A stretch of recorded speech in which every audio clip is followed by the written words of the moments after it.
Sorry, hold on. Hold on. Hold on. One more time.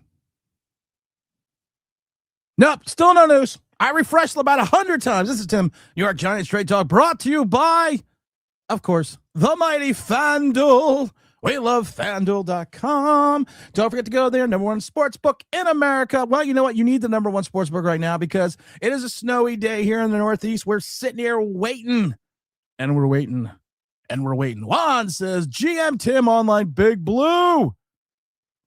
So the rumors and speculations are running rampant. And I love it because you have all these content creators who always scream fire about everything are now trying to be this voice of reason. I love it because they're like, well, you know, when you buy a house, you know, not everything goes smoothly. Well, really, last house I closed on was in 32 days. I went quite smoothly, quite easily. Well, when you do this, you know, it doesn't always go smoothly. Well, yeah, you need to take big glasses. Shut the fuck up because you have no clue what you're talking about. The Harbaugh deal is going to get done. It's going to get done. It's going to get done. It's going to take time. But evidently, there is a sticking point. I love this. There's a sticking point. And the sticking point is reportedly what we've kind of all thought it was, and that's Joe Schoen. Evidently, and I'm a little confused about this. I'm a little befuddled about this. How is this not worked out that before you sign the deal, and evidently there seems to be language issue in the contract that John Harbaugh wants to have power. He wants to have say. He kind of wants to have some of the say that he had when he was over with the Ravens. He didn't have total control, but he had pretty much final say, especially the last towards years of his contract. But at this point in time, we got a lot of people saying that basically it's a power struggle and reports to a reporting structure on how the organization's going to work. Now that John Harbaugh evidently, and it makes sense to me, probably wants to make wholesale changes, not only in the front office, but in the scouting department. And if you're giving a guy $100 million over 5 years, which we were the first ones to report, if you give him that, it's there's you know, there you should have a lot of say. You should have total say over your roster. You should have total say over you know, all other issues. You should have that. And they're saying that there is going to be massive organization. There could potentially be large organizational changes within the Giants community, within the Giants front office. And there's operational issues in regards to control. My thing is this: if you were having Joe Schoen as your general manager, there's a lot of operational spaces under control for that. There's a lot of issues for that. Giants Media Channel, what's up? Long-time listener, first-time chatter. Well, welcome. What are the odds that this are going to fall through? This is not going to fall through, guys. Everyone always tells me I am the Legion of Doom. I am the one. I am Mr. Negative Nancy. I would say Negative Billy. But it's going to get done, guys. It's going to get done. But if you're John Harbaugh and you see this, I think something will get done within the next 48 hours. I spoke to somebody, breaking news again, who's going to be on the show in February, who told us the details of I love it because we told people the details of the contract during a live stream 5 hours before it even came out. So this is the same guy that is in and works around we'll say he works around the building. He says it's going to get done. He says that it's just the fact that if Harbaugh, he wants more control.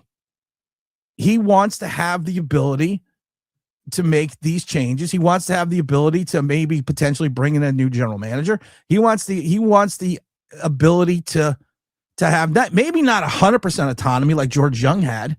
People forget George Young, when he got hired after the Miracle in the Meadowlands, because a lot of people aren't as old as I, he had total autonomy. He was in total control of Giant football operations. Everything. Head coach, coaching staff, roster. And no Giant has ever been given that autonomy. since George Young, no Giant general manager has ever been given that autonomy, or no Giant head coach has been given that autonomy that George Young had when he turned this franchise around.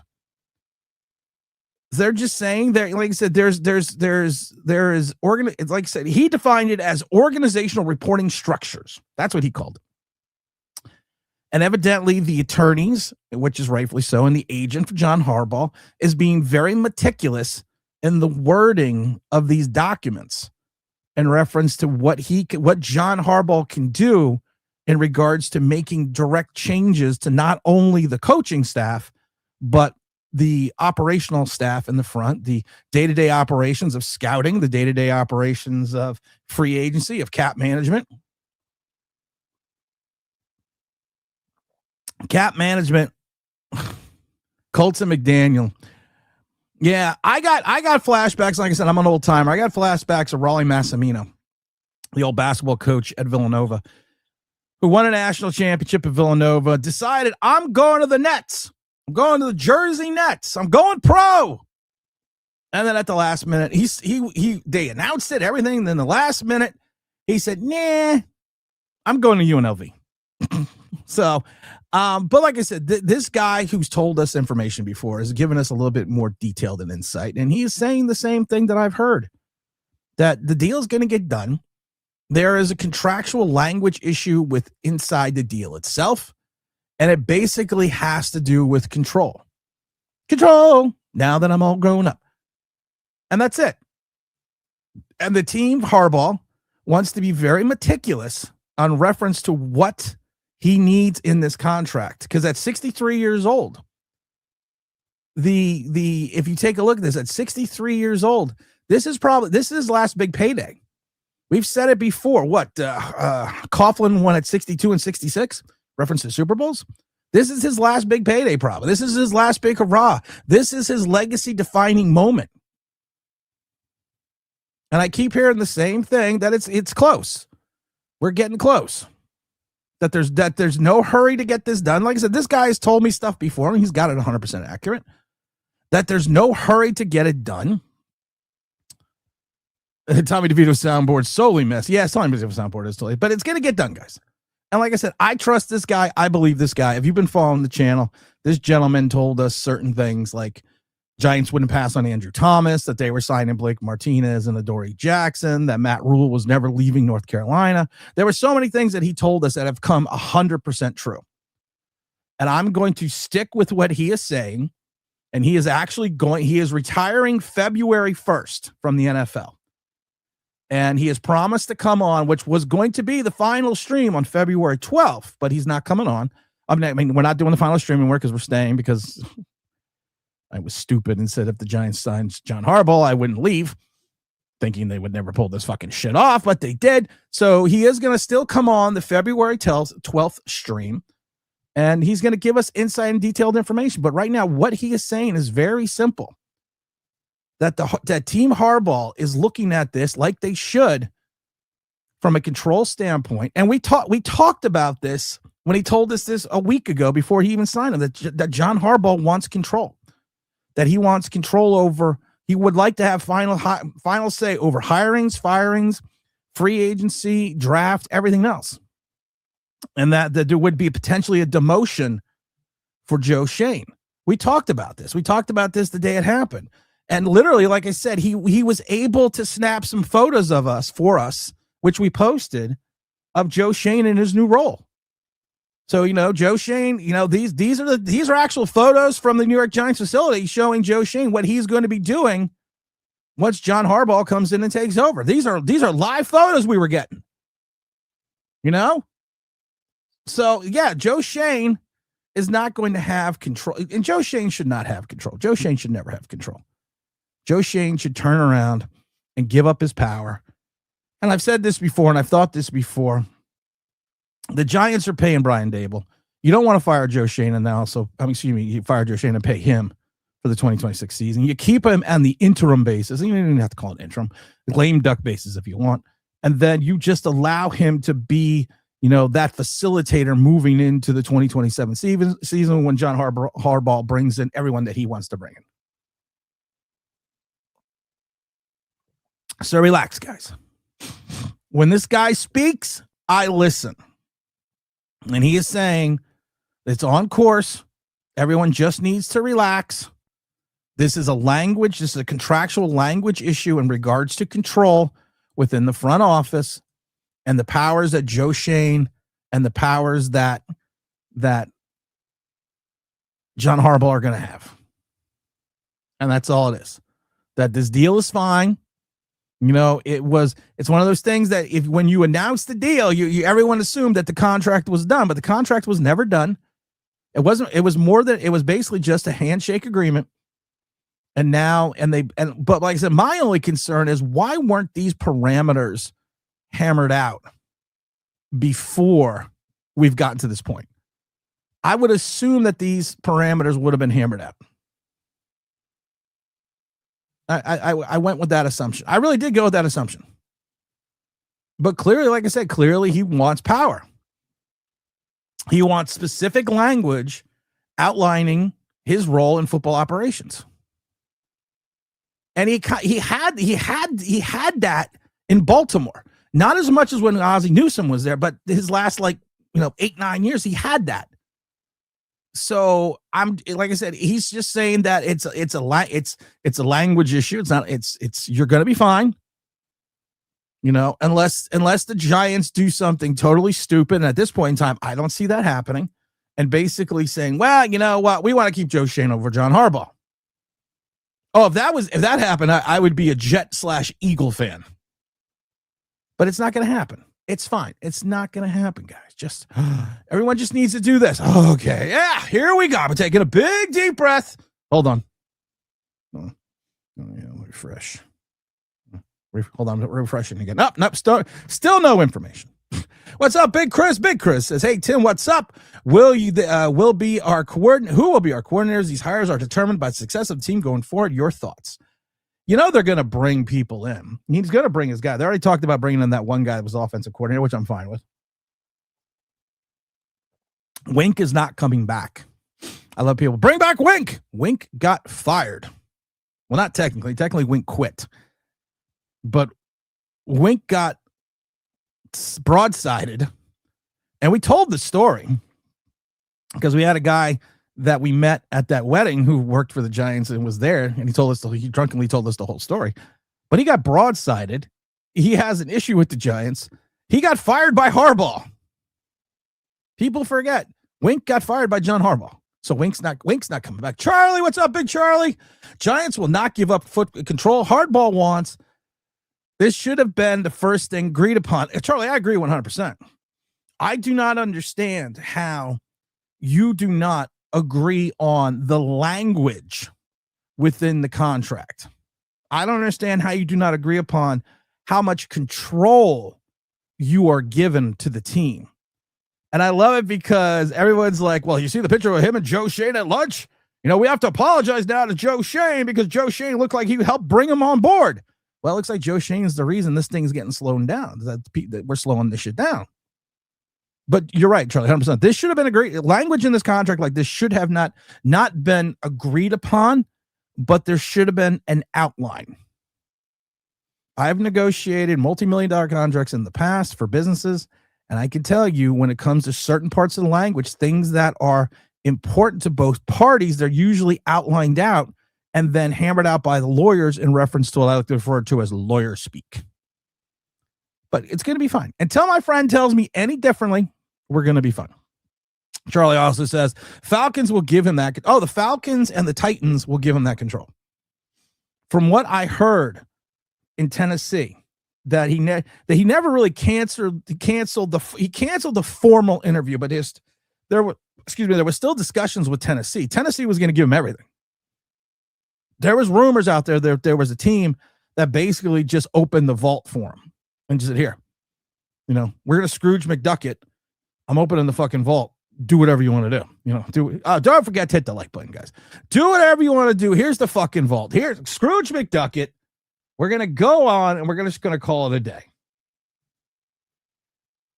But we got to wait and see. We have to wait and see. We're going to be fine. Yes, the league has to approve the deal. Yeah, but there's not going to be much dilemma in the league approving the deal.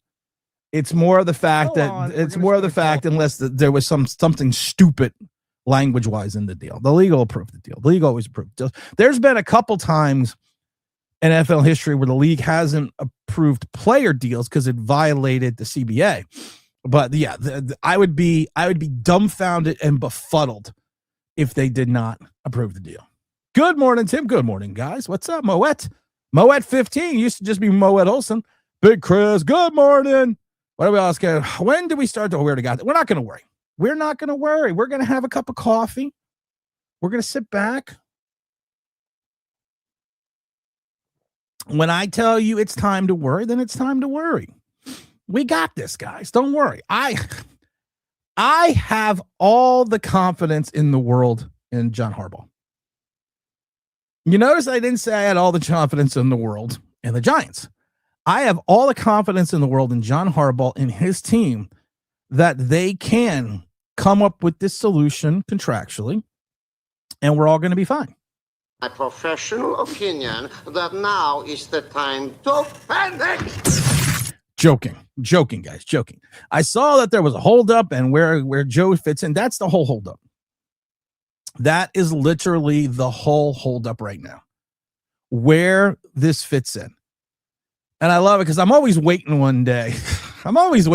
Because a lot of stuff this guy has told us has been, like I said, it's been scary accurate. It's been scary 100% accurate. And I always wonder one day that I'm going to get a phone call from the Giants saying, who is this guy? Because how the hell did you know we were signing Blake Martinez and Adoree Jackson and we weren't going to pass on Andrew Thomas? And there was a bunch of other stuff he told us. So, given the situation, why wouldn't it play out like this? It's a long process. It's a long process. It's an arduous process. It's gonna be fine. Everyone just needs to just hold on. Get your panties out of a bunch. It's all right. That's why I'm here. Before it used to be I was here because of the negativity. But now, now what I'm here for is just like it was before. It was never negativity. It was just telling you the truth. And I'm going to tell you the truth right now from what I'm hearing and what I'm hearing internally. Everything's fine. It's I don't even want to call it a power struggle. It's language within the contract that will define John Harbaugh's role in football operations. And honestly, if I'm paying a coach $100 million over 5, I want to give him every opportunity and every chance to put in his own team, his own coordinators, fire his own staff. And to be perfectly honest, we have $11 million in cap space.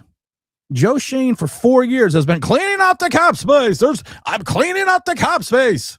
Okay, well, it's been 4 years. I don't understand why you did the Andrew Thomas, Dexter Lawrence contracts concurrently. We've talked about that before. I don't understand how you have not figured how you just don't drive over to Philly and go to Howie and look at how he manages his cap and how he manages his contract. I don't understand how we don't do that. So if Harbaugh wants to come in and release or fire all the cap guys, yeah. If he wants to come in and wreck the scouting department, yeah, because your 2022 and your 2023 class, there is a potential that going into 2026, none of those guys could be on the roster. Think about that. You have something like 22 picks with over 2 years, and there is a potential that none could be on the roster. So if we want to go with the Baltimore model in reference to evaluating talent, I've said this before, and this goes back to Gettleman. One of the biggest issues with our talent evaluation is, and we haven't really changed anything in years, is the fact that we don't look at immediate talent. We look at perceived talent. We look at talent that may grow 5 years down the road. We look at talent and say, well, that guy could probably start for us right away, but this guy in 4 years could have a higher upside. But we need players that can start now. And that's what they did and do in Baltimore. They take players that could have an immediate impact at a position right after the draft. They don't sit there like Matt from Connecticut Matt Pert and go, well, in 5 years, he could be a really good starting tackle. Okay, but we don't have 5 years. And that's what he does. That's what Gettleman does. That's what Joe Schoen does. They look at perceived talent, not immediate talent. And if John Harbaugh wants to look at the scouting department and shit can everyone and shit can the entire draft process, and let me tell you something, guys, just because you put televisions, I love it. I hope the fact that these guys really, I hope they go and they're impressed by the upgrades that we made in the Giant facility. I've been in the Giant facility. I've seen the offices. I've seen the meeting room. I've seen the cafeteria. Big Al's been with me. Who I see in the chat. I've seen it. I've seen also the Philadelphia Eagles. There's really not much difference. And just because you put televisions in neon in your meeting rooms and your draft room, that doesn't mean you upgraded shit. Well, if that's the case, I put a 75-inch 8K TV in my living room a year ago. That means I should be able to draft people. It's the in-depth usage of your scouting department, of your regional scouts. You got to remember, guys, you have regional scouts, which then you have area scouts, which report into the regional scouts, who then report into the front office, player personnel guys. And somewhere in between there, our talent, we're just not finding it. We're just not looking to it. So if John Harbaugh needs total control to do anything or everything, buddy, you got it. You got it for me, pal. You can have all the control that you want. Because I'm giving you $100 million. I am not giving you if you're a chef, Bill Parcells said it best. If I'm the chef, you got to let me cook. You got to let me buy the groceries. John Harbaugh wants to buy the groceries. John Harbaugh wants to fire everyone in the building. John Harbaugh wants to do anything that you're paying the man $100 million to turn around your entire organization, to George Young, your organization. And we've said it earlier, just in case people missed it. George Young was the first and last New York Giants general manager to have total control over football operations. George Young was literally in charge of everything. The draft, player personnel, staff, everything. He was the first and last Giant to have that. Michael, Mika, what's up? What's going on here? What's up? What's up? No, I already got to that. It's not going to happen. OG Knockout says, Harbaugh is making sure he doesn't get screwed over by Joe Schoen and the Giants. He heard from coaches in the past who coached the Giants. Harbaugh is smart for doing this. Listen, like I said before, Harbaugh right now at 63 years old. I think Bruce Arians was the oldest coach to win a Super Bowl at 67. He knows his clock is ticking. I always think of my cousin. My biological clock is ticking like this. He's thinking that because, and I've said this before, this last contract is legacy defining for him. He's on the cusp of being a Hall of Fame coach. He turns around the Giants, even if he doesn't win a Super Bowl, but if he turns around the Giants and for 3 straight years they're winners and they can make the playoffs, he's in the Hall of Fame. Oh, we already got that. Doesn't get screwed. They better not let another team swoop in. That's always a case and a possibility. I'm not going to lie to you. But there would have to be a massive collapse. And at 10:39 right now, from what I'm hearing from the people, the one person that I know who has been extremely accurate on all information that he has ever given us. He has literally never been wrong. He is saying it's a contractual issue in regards to language. The deal is still well in place. It is what John Harbaugh is going to have in regards to power and day-to-day football operations. He wants to make sure that he has similar say, if not more say, that he did in Baltimore. And that's what's holding everything up. It's a language thing. It's I always think of the movie The Great White Hope. Oh no, I'm sorry, The Great White Hype with Damon Wayans and Samuel L. Jackson. He's got the boxer and he's trying to find the Great White Hope to fight the Grim Reaper. And the one guy comes in and tries to shoot up the room and he's telling him, don't worry, Marvin Shabazz. He said, don't worry, Marvin. We're going to work on you. We're getting the contract together. It's a duck thing. We're getting all of our ducks in a row. That's what the Harbaugh team is doing. It's a duck thing. They're getting all their ducks in a row. It's okay. Like I said, if my friend calls me up or texts me and tells me things have gone south, I will make this commitment to you, as people are not hitting the like button, and I'm not unhappy about that. But hit the like button on this snowy day. I will make this commitment to you if we get 100 likes before the end of the stream, that I will come back on and I will report everything directly.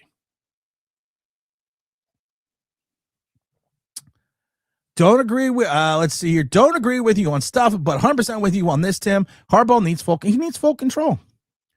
But Weirwood, you may not agree with me, but what have we gotten wrong?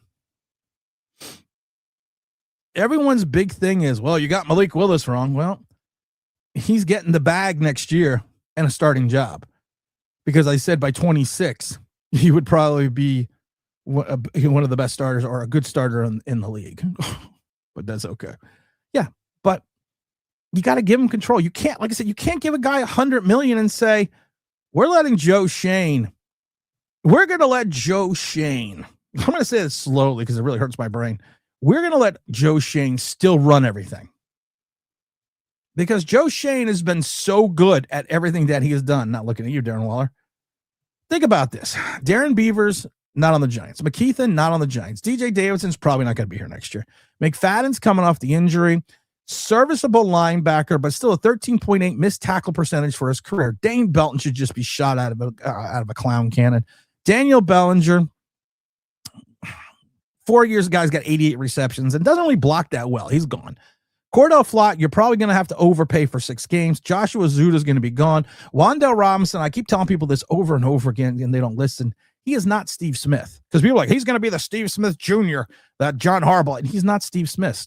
Steve Smith had speed. Steve Smith had a yak. And you're going to pay a guy, and we talked about this, and I'm going to talk about this slowly with Wan'Dale Robinson. He had 300 yards in 4 games. He had 300 yards in 4 games. I'm sorry. I apologize. He had 400 yards in 3 games. I forget the exact total. Hold on. We got to get the exact total, because it's fucking scary. And I'm going to get to the exact total right now. Here we go. I'm sorry, because I cannot think today, because people are just driving me crazy. So in 3 games, he had over 400 yards. Wan'Dale Robinson, 142, 156, 113. Okay, so in 3 games, he had 400. In 14 games, he had 600 yards. So we are going to pay him off of 3 games in a 17-game season, where he averaged 48.7 yards a game outside of those 3 games: 55, 26, 14, 33, 84, 95, 48, 48, 62, 36, 34, 54, 19. Joe Schoen would probably pay that, so I would not. Evan Neal's going to be gone. You're probably going to end up trading Kayvon Thibodeau a year too late. Owens, gone. Riley's over with the Packers. Trey Hawkins, gone. Eric Gray, gone. Hyatt, gone. JMS, to me, should be gone. You should just bring over Tyler Lindenbaum, but there's going to be huge competition for him. Dante Banks, you're probably going to trade. So your entire 2023 class looks like it's going to be gone. Darius Muasau is not a starting linebacker. Tyrone Tracy's not a bell cow back. We have no clue what Theo Johnson is. Drew Phillips, everyone talks about all the tackles, but they don't talk about the 75% completion percentage, where he gave up over 575 yards at 10.6 yards of reception. We don't talk about that. Tyler Nubin, I'm going to buy the motherfucker a protractor, because he doesn't understand angles and he's slow. And I've been saying this since the day we drafted him. Day one that we drafted him, like, he was the best safety on the draft. That doesn't mean anything. When you're the best at something in the weakest class there's ever been, that doesn't mean anything to me. He should be a quasi in the box linebacker / safety, like Logan Ryan was under Patrick Graham, like Peppers was under Patrick Graham, and keep him out of left field. Malik Neighbors is a hit. So he's got 1 hit in 3 years. Cordell Flott's just Cordell Flott. Marcus Bowe, I have no idea what Marcus Bowe is. Cam Scatterboo, the greatest running back that has never had 100 yards rushing. Darius Alexander, who had a half a sack less than your all-star, all-pro Abdul Carter. Jackson Dart, we hope Jackson Dart's going to turn into a passer, because if you take a look at his percentage from -2 to 8 He completes 72% of his passes. From 10 to 20, he goes down to 46%. Anything over 20, he's 24.9% completion percentage. And don't talk about the drops, because the Giants don't even have a player in the top 25 in drops in the league. Every team has drops. Abdul Carr, undersized defensive end. I still going to say, I worried the shit in 2025 because I said this. There was two players at the top of the draft that really just fucked with my brain, and that was Abdul Carr and Travis Hunter, because they both have bust written all over them. But that's okay. We should have John Harbaugh come in here and let Joe Schoen keep shopping for the groceries. Juan says, I agree with you. He will come here. He cannot make his own moves. He has the best resume in the building. He does. Let's see. I don't understand something that you said. I got Abdul Carter is an undersized defensive tackle, but how is he an undersized linebacker? He doesn't have the ability to play linebacker. He played off the ball linebacker for 2 years at Penn State. His last year at Penn State is off the ball linebacker. He had a 45.6 missed tackle percentage. That means 45% of the time he missed tackles, which is one of the reasons why they moved him to defensive line, outside the fact that Penn State lost two players to the draft, one in the first, one in the third that year. But that's one of the reasons they moved him. One of the reasons they didn't play him linebacker this year, he's not good at it. He's not good at it. He's not good. And he doesn't have the size. We've said it before. He's Micah Parsons. He's Micah Parsons. Do you see a difference? Do we see a difference yet? He doesn't understand. I've said this before. We had Jerry Oslowski on Jerry Oslowski, the former offensive lineman, 10-year offensive lineman, starter for the Buffalo Bills. Big Penn State fan, blocked for Jim Kelly, Doug Flutie, Rob Johnson. He was a huge Penn State fan. He was like, I would not take him at 3 because you cannot take a situational pass rusher at 3, and that's what he is. I think the Giants used him wrong. They had him on the field way too much. For a guy that plays 75, 80% of the snaps, and you only have 4.5 sacks, and most of your sacks came against lesser competition, and the Drake May sack was not a sack, because I've never seen a sack for 0 yards lost. That is called getting back to the line of scrimmage. Luke says George Young had total autonomy because Rozelle treated Maris like no, they weren't. We're not going to go deep into the Rozelle story, Pete Rozelle story. After the miracle of the Meadowlands, Wellington Mara went to Pete Rozelle and said, listen, we got to make a change. I'm stepping back. Can you recommend a young hotshot front office guy that we can hire to run up football operations? And he recommended George Young. George Young was not forced on. I hate the fact that this fucking story is wrong so many times. George Young was not forced on the Giants. George Young, they did not. I was alive when this happened. I could read when this happened. So people are not you, Luke, but I'm just saying. I just laugh. Let's see here. Charlie says, if any organization would blow this, it's the Giants. It's always been about control. Giants don't want to give up that. I accept. Harbaugh goes on the interview with the Falcons and the Titans. It was funny, though, because our friend told us that one of the big sticking points that he was hearing was it was going to be control. And this was before it even happened. But he was telling me they were worried more about Chris Mara than they were about Shane. So I don't know. We have to see what happens. I agree. Why would you come here if he can't make his own moves? He's got the best resume in the building. Let's see here. I agree with the changes. There's no way we should continue like we have been scouting undersized players. There's no track record of success here. Shane needs to be a fly on the wall or less. I've said this before, and I've said it now. We've gotten secret pictures. We have secret cameras and secret film of Joe Shane's new jobs inside the building. He is going to be the best John Harbaugh coffee getter that there is. And, on those game days, he's going to sell Joe Schoen hot dogs. It's going to be awesome. Joe Schoen has a full career waiting for him here at Giant Stadium. Absolutely. Mr. Anonymous has been. Mr. Anonymous has been fucking right on, And I love it because people are like, "Oh, I was like, no, he's been right on by." I remember when we did the video when he's like, Matt Rule's not leaving. He told us Matt Rule is not leaving Carolina. He goes, he's not leaving at all. He's like, I don't know why people think he's coming back. He's not leaving. Then I found out how he found out that Matt Rule wasn't leaving. Matt Rule at that time was working through the Panthers traveling secretary in reference to booking his flight and travel and his departure back to New York. And he said that he spoke to her and she's like, he does not have a flight.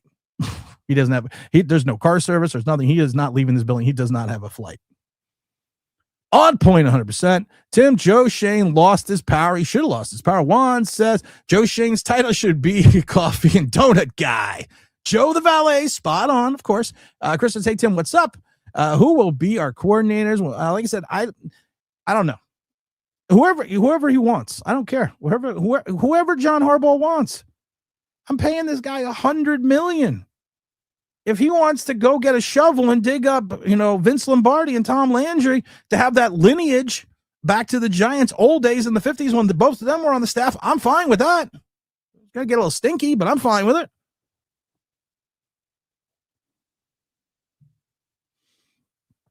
Luke says, Joe Schoen has become a polite yes man, takes credit for good decisions. Yeah, I know, yes. Let's see here. We already got the Charlie. Peace says, good morning. What's up? Peace. Good morning, Tim. I have two questions. One, when we get Harbaugh, what coaching hires in Giant history would be this compared to? And two, does this hire make the first game of the season a must win?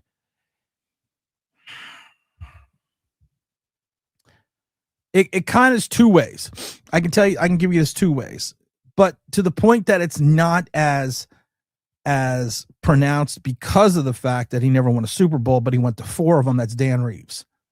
When Dan Reeves came over and took over the Giants, that was a big move for the Giants. That was a guy with 4 Super Bowls, not wins. He went to 4 Super Bowls, he brought in the credibility. And honestly, the second one would be Tom Coughlin, because people forget Tom Coughlin had success almost immediately in Jacksonville. And he came in, they went to 2 AFC championship games, I think in the first 2 years. He had success. He also had success at Boston College, but comparable to me would probably be more Dan Reeves. Falcons will give him control. You're 100%. Let's see. If this is an issue, fire Shane and move on. Yeah, that's what I don't get. That's what I don't get. Fucking fire Shane. If I'm Wellington Mara. Hey Joe, this is I'm John. I'm assuming this is John Mara. Hey, how you doing today? I know it's raining, it's snowing outside, it's terrible weather. We got John Harbaugh in the building. Oh, by the way, you're fired. Your key card's already been turned off. Please don't let the door hit you where the good Lord splits you. Crazy Giant fans coming to Tim for positivity. We've come so far. Here's the thing about that. I've never been negative. I've always been honest with you. And I'm still going to be honest with you. It's just the problem is when the Giants do something right. And in the 4.5 years that I've done this channel, they've never done anything right.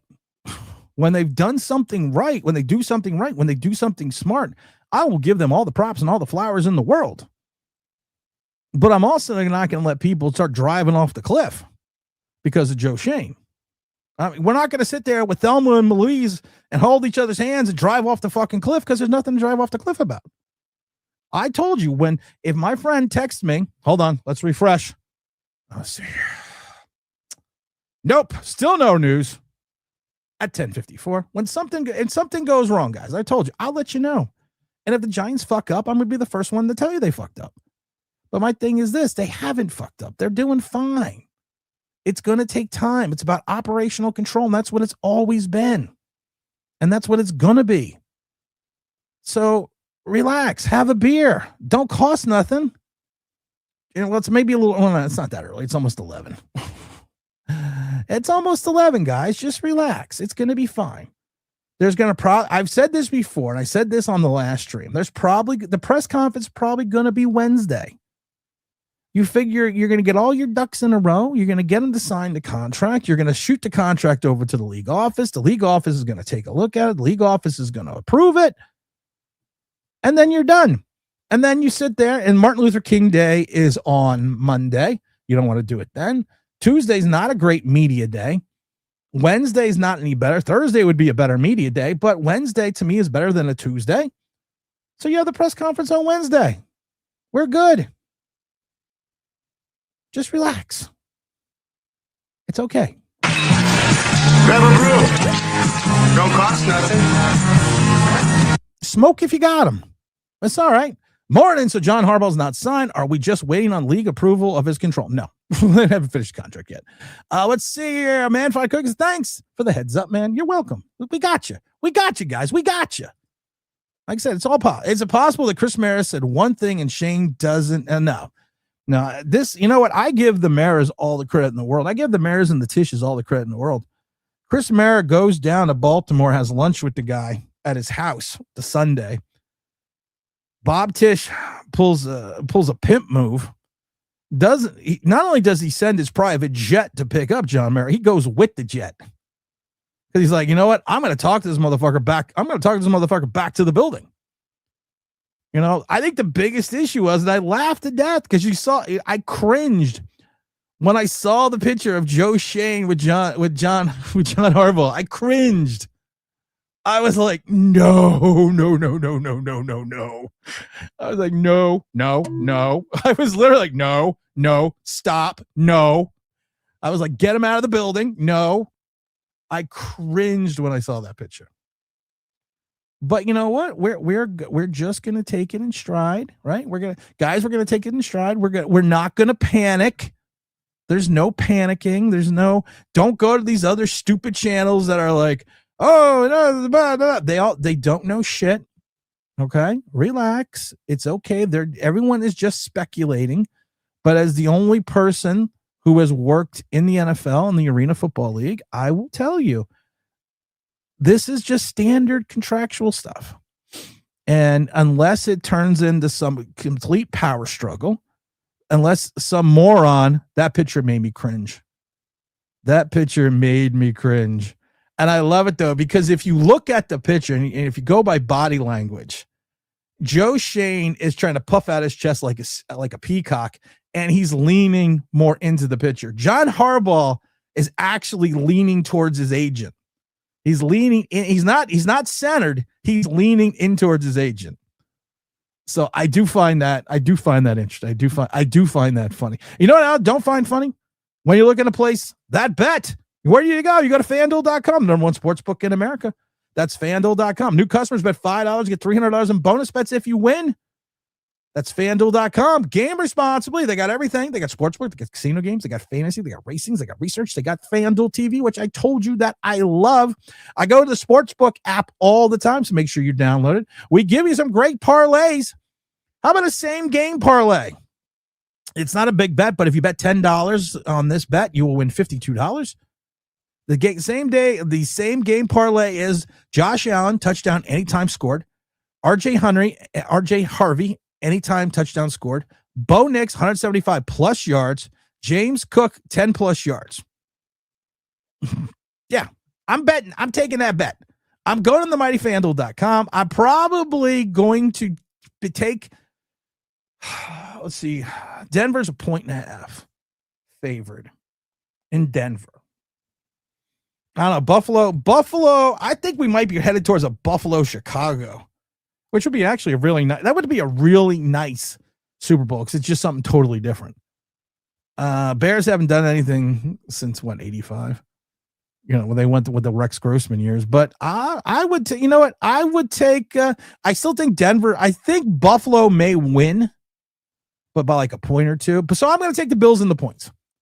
So make sure you go to the mightyfanduel.com. Remember, bet $5, get $300 in bonus bets if you win. Because right now on the NFL playoffs, the playoff mode is on the FanDuel. That's a bet $5, get $300 in bonus bets if you win. That's the mightyfanduel.com. I love FanDuel. I keep telling people I do love FanDuel. I got it on my phone. I got it on my computer. But you know what? To me, the best way to do FanDuel is download the app. because like I said, I go to the sports book all the time and look, I'm not a heavy bettor, but sometimes it's a little bit fun when you got a little bit of money on the game. And I do enjoy that. So it's the mighty FanDuel, FanDuel.com, #1 sports book in America. Where are we at here? Because I was freaking out. It's okay, bro. I got you. Stay off the spaces. Stay off certain content creators because they don't know anything. It's fine. Don't listen to these dummies that are like, well, when you buy a house, it doesn't go perfect. Yeah, this is, unless you're buying $100 million home, drink a big glass and shut the fuck up. Unless your house is going to alter the course of a billion-dollar franchise, a multi-billion-dollar franchise, no, it's not the same thing. And I love when people are talking like that. You don't know what you're talking about. Just not to people in chat, but like certain content creators and shit. You don't know what you're fucking talking about. Relax. Protects, what's up, brother? Can we just fire Joe Schoen and move on? That's what we should do. Mr. Lewis, Mr. Big L says, my source says JP is insisting that they put Schoen's pics of example of Shane's new job description. He needs it all in writing. Well, I don't disagree. Todd Taylor says, I would solve this for them. Get Joe the fuck out. Hit the like button, please. I want Joe Schoen leaving the Giant facility in like they got the little hobo bag. That's what I want Joe Schoen to do. I want him with the little hobo bag being thrown out of the facility, catching a rail to destinations unknown. That's what I want. That's it. Is that much to ask for? Hold on, someone's texting me. No, it's actually it's my friend.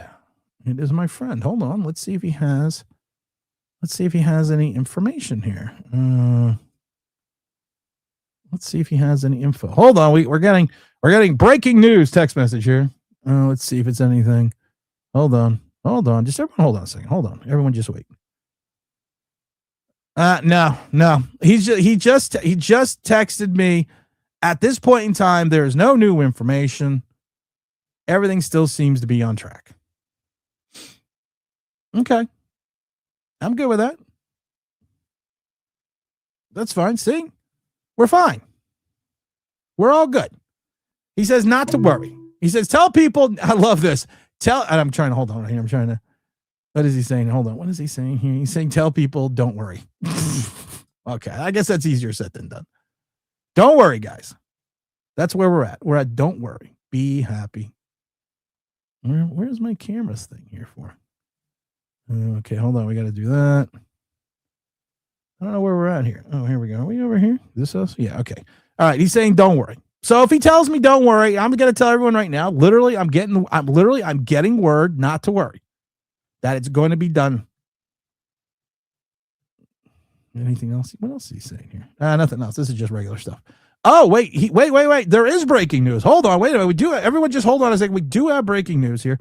Let me just see if I can verify this source because this source is unverifiable. Right now, we do have a picture of Joe Schoen at Giant Stadium. He seems to be leaving the building. Oh, no. We got a picture of Joe Schoen leaving the Giant facility with his hobo sack.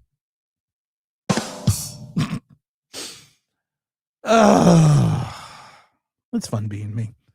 But listen, he's saying don't worry. I did get a text. He is saying don't worry. 4 years down the road, KT sucks. Shane drafted his clone. Yep. And we still have Evan Neal. Look, we didn't get Charles Cross. Maybe he wants to give people a large Pepsi. That would be nice. Everyone needs to relax a little bit. I'm sure Harbaugh laid out his demands when they met with Chris Mara in the meeting. So there's no way we get from where we're at. His demands are being agreed upon. That's a great way to put it. And I hope, and this is why I am giving the Giants the benefit of the doubt. The Giants do not deserve any benefit of the doubt after the last 14 years. But I am literally giving them the benefit of the doubt that this was already worked upon and spoke to before we have gotten to this part for contract negotiations. I am literally just thinking that right now and just saying that right now. This has to be This has to have been already agreed upon. It's just lawyer speak and contractual. Like Big Funky Town gives out the super sticker. I love the super stickers from the Funky Town. Big Don, what's up? We're only at 48 likes. Let's get to 100. Because like I said, if we get 100 likes before I end the stream, if news breaks in reference to it being totally fucked up and I hear it early, I will jump back onto the stream and start a stream for you and give you all that information. But we're only at 48 likes. It's okay, guys. It's okay, guys. Just everyone just relax. You know what I'm going to do? I'm going to do this. I'm going to put the link in the chat. Here we go. If you have, this is going to be like a call-in show now. This is a call-in show. This is the Save the Giants. I have put the link in the chat.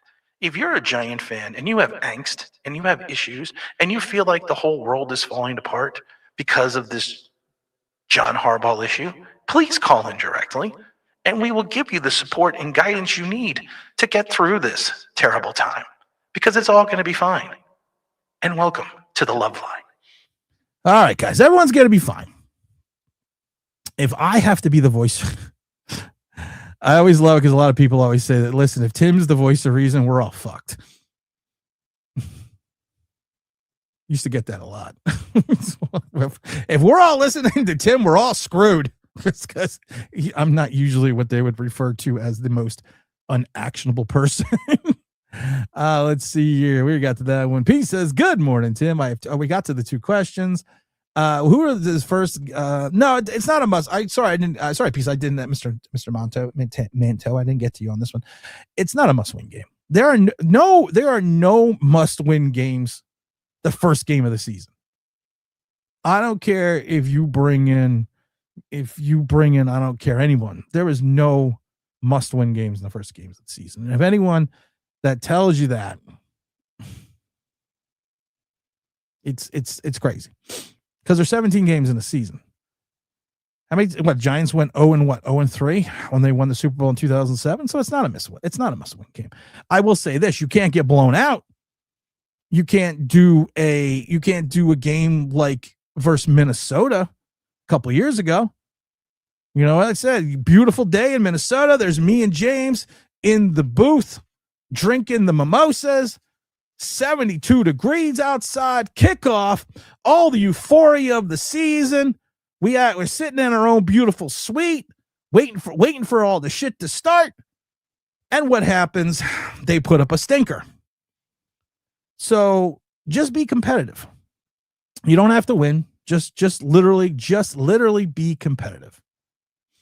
Crazy Giant. Yeah, we got to that. Let's see here. Let's see. Control. Now that I'm all tuned up. Let's see here. I've solved this for them. Get Joe the fuck out. Oh my God. Harbaugh. Let's see. Harbaugh is a smart man. He will not take the job unless he has full control over the morons in the front office. He didn't have full control in Baltimore. He had say, and during the Ozzie Newsome era, he didn't have as much say. But towards the latter part of his career, like the last 8 years, he did have final decision-making process and say of what went on vis-a-vis the draft, free agency, players, personnel, and everything else. So he probably is just looking to get similar, or if not more, power. Because to everyone's point, when you have the best resume in the building, when you have the best pedigree in the building outside of the Maras and ownership, because of the fact that they've been around since the inception of the Giants, everyone else should just take a big tall glass and shut the fuck up. That's what they should do. And it's all right. We're going to be fine. We're going to be fine. Roberto says, fire Joe Schoen. I miss Armando. I will take Roberto, though, but I miss Armando. Joe Schoen cleaning up this cap space has been horrendous. I don't understand. 4 years of cleaning up the cap space.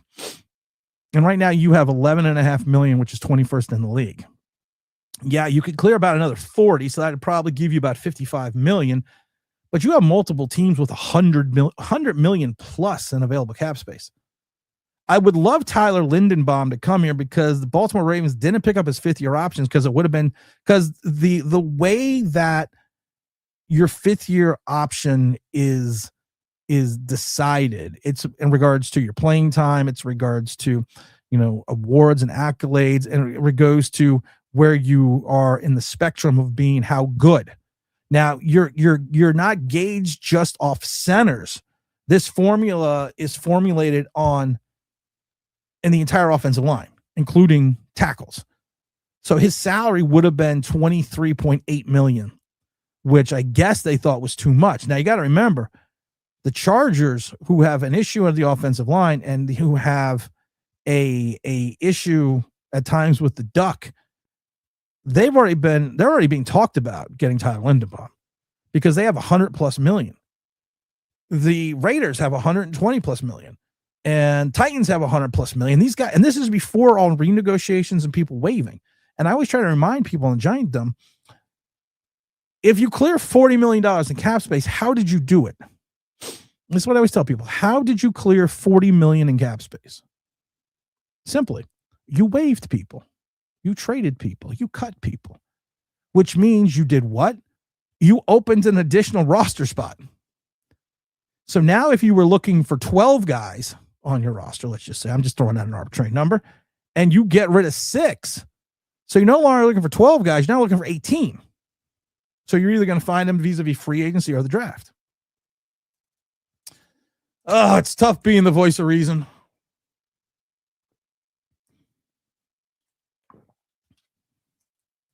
Hit the like button, subscribe, ring the bell, notifications. I think I'm buying a car.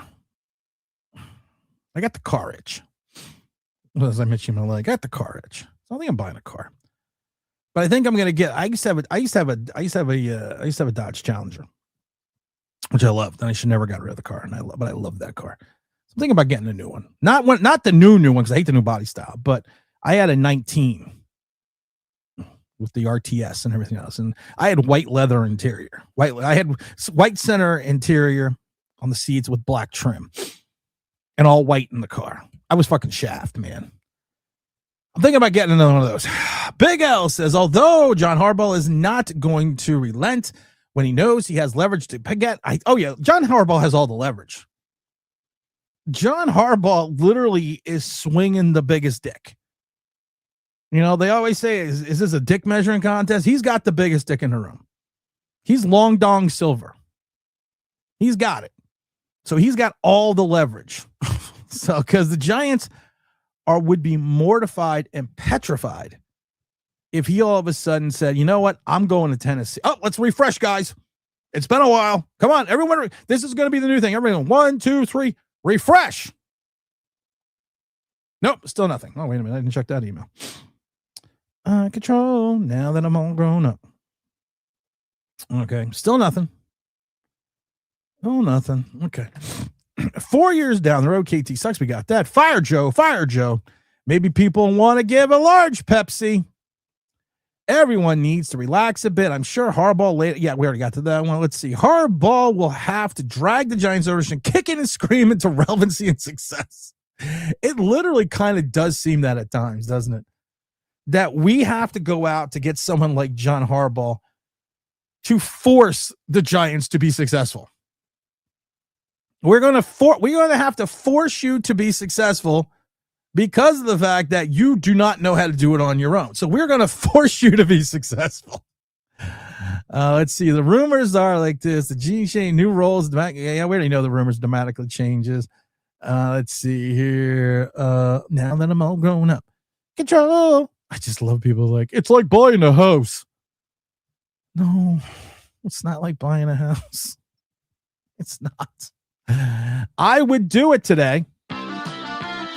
Stupid giant Twitter post. But there are just so many of them that I can't even start to pick who would win giant stupid Twitter post.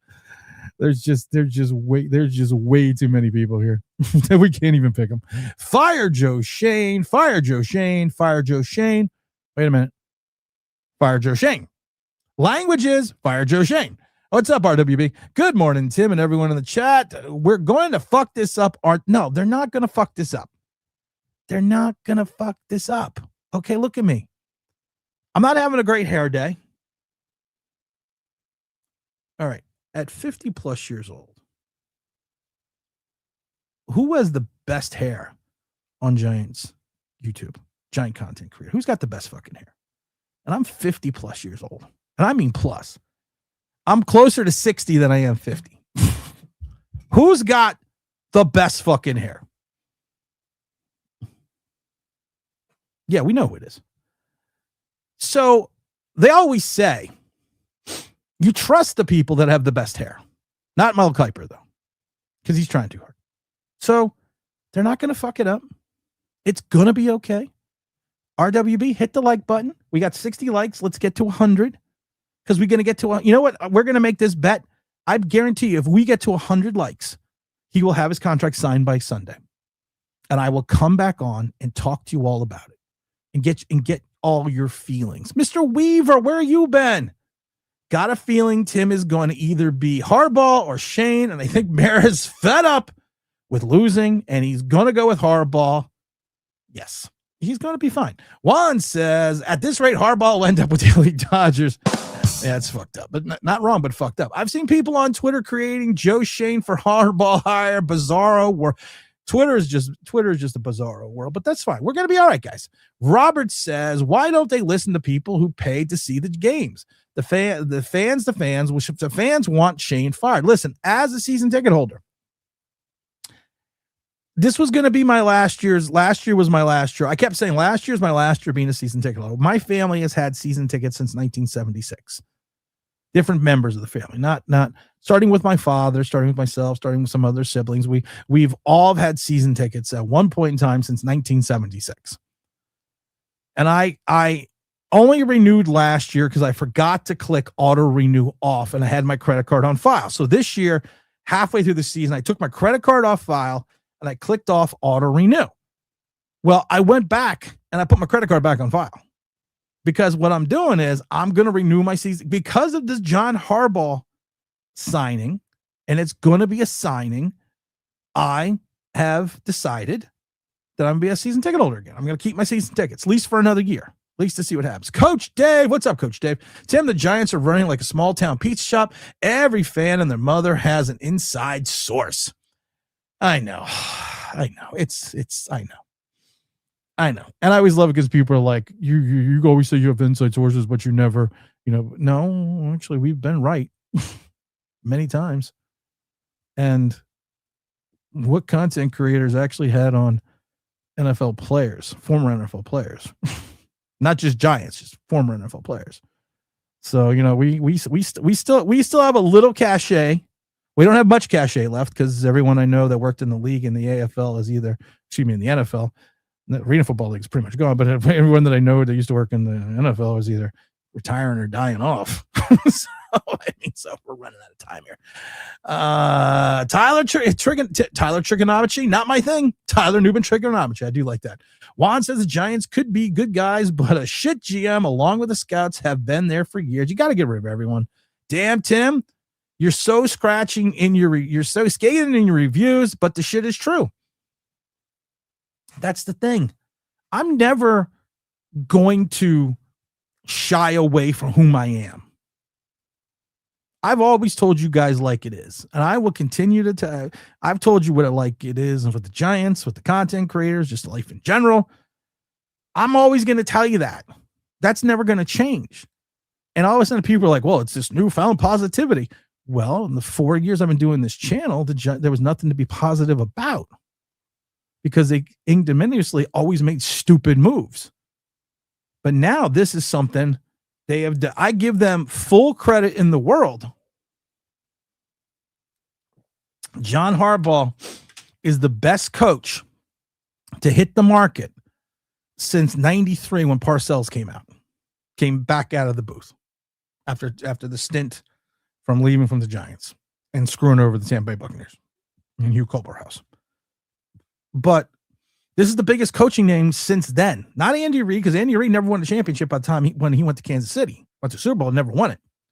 But this is the biggest name with a championship pedigree to hit the market since '93 and Bill Parcells. And the Giants went out and got him. The Knicks can't say that. The Rangers can't say that. The Mets can't say that. The Mets can maybe say, well, we got Casey Stengel from the Yankees. Yeah, Casey was like 947 years old. But you can't say that. Well, the Yankees probably said. And there's almost, let's see there, and we're almost back being the same. Well, Giants game. No. We're fine. Everyone just take a deep breath. Smoke if you got them. A little Maui Wowie, a little Panama Red. That's okay. Whatever you got. Smoke if you got them. Let's see. I'm trying to see if we have any. I think the Knicks play tonight. I keep saying. I love it that the Wink is interviewing for the Jets DC job. There we go. See, look, you know what I love? We reported this to you guys an hour ago. Now people are like, pundits are like, they're heading in the right direction. And they're still hoping to have a press conference by Tuesday. Yeah, it's going to be fine. I know it. See, here's the thing with Giant fans. We've watched the Giants fuck so many things up. We have literally watched the Giants screw everything up. That's like during the Andrew Thomas, Xavier McKinney draft. And I laugh because I told everyone the Giants snatched defeat out of the jaws of victory. Because of the fact that after that, the whole draft was shit. And everyone blasted me for it. No, this draft is awesome. Well, every one of those players are gone and out of the league. Except for 2. And that was not gloom and doom. That was just being honest. So I'm being honest with you now, and I'm always going to be honest with you. When the Giants do something extremely smart, extremely well, become a well-oiled franchise. People forget the 4 years I've been doing this, the Giants have not been good. They've been putrid. So now we're good. We're doing something right. And I'm hoping that this is the watershed moment where the pendulum swings and we go back to being relevant after 14 plus years of having 2 winning seasons, 2 playoff appearances, and 1 playoff win. We're going to go back hopefully to the 80s and the 90s and the 2000s. Let's all just be like, it's all right. Cash money. Big Todd says, again, clone KT. He can't play in space. He's a situational pass rusher. Yeah, I know he did. What's up, Big Greg? Big salute to Prime. Giants, I tune in, and of course, the first thing I hear is shitting on younger players. I can't. It's Saturday vibes. Goodbye today. Well, Giant, whatever your name is, you're a fucking idiot. So you watch this. This is Tim. You are a fucking idiot. You tuned in and listened to one part, but your pea brain, I'm going to say Gen Z mind, can't handle the fact that the Giants have done things wrong for 14 years, and decisions on player personnel has been one of those things. So you know what my thing is? It's a beautiful Saturday. It's snowing. Harbaugh's going to sign. You need to get nothing. You lose. Good day, sir. And go fuck off. There you go. Get the fuck out. Now you don't have to hear shit because you're too goddamn stupid to be part of this conversation anyways, because your will sensitivity got hurt. Mommy, I got a boo-boo. Can you kiss it? I'm only 32. Oh, I hate fucking people like that. Oh, what's up, Mr. Lester? Hit that like button. It's free. It's free. Don't cost nothing. Regardless of how people feel about Shane, if him being here is preventing Harbaugh, you literally eject him from the building.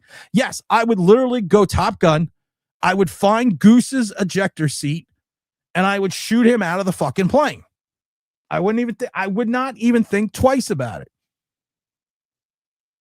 FanDuel playoff mode. We're at 74 likes. We get to 7. We need to get to 100. You know what's amazing? I got to give a big shout out to Believe, the Mighty Believe Network, who also has shows like Chris and Phil Sims, also has Bob Papa and Carl Banks, and myself. We're almost at 1 million downloads. I think we're 990,000 downloads. So we're 10,000 downloads. We'll hit 1 million. We'll hit 1 million downloads, and we just started on Believe in April. So, under a year, we're gonna hit 1 million downloads on Believe. We got millions of views or whatever on YouTube and all that shit. But I think that's kind of impressive. And I think that I want to give a big shout out to Believe. I can drink. Big Greg, drink. Drink. Go ahead. Now you're shitting on young players, man. I gotta go. My ovaries hurt. I've said it once. I've said it twice. And I love people who go, you would never say it to my face. F8. I park every game at F8. Right under the sign. You literally cannot miss me. No one ever shows up. Get some hair. Yeah. Get out of the fridge. Get some beer out of the fridge, man. They're fighting over when Harbaugh can pull the plug if Dart flames out. You have to sit there. And you know, the thing is this. If you look at Jackson Dart, I'm put the link in the chat if everyone who wants to jump on. You because a couple people actually, I didn't notice you're in the thing. You're in the queue, and I'm sorry, I wasn't paying attention. But you got to figure out what he's going to do with Jackson Dart.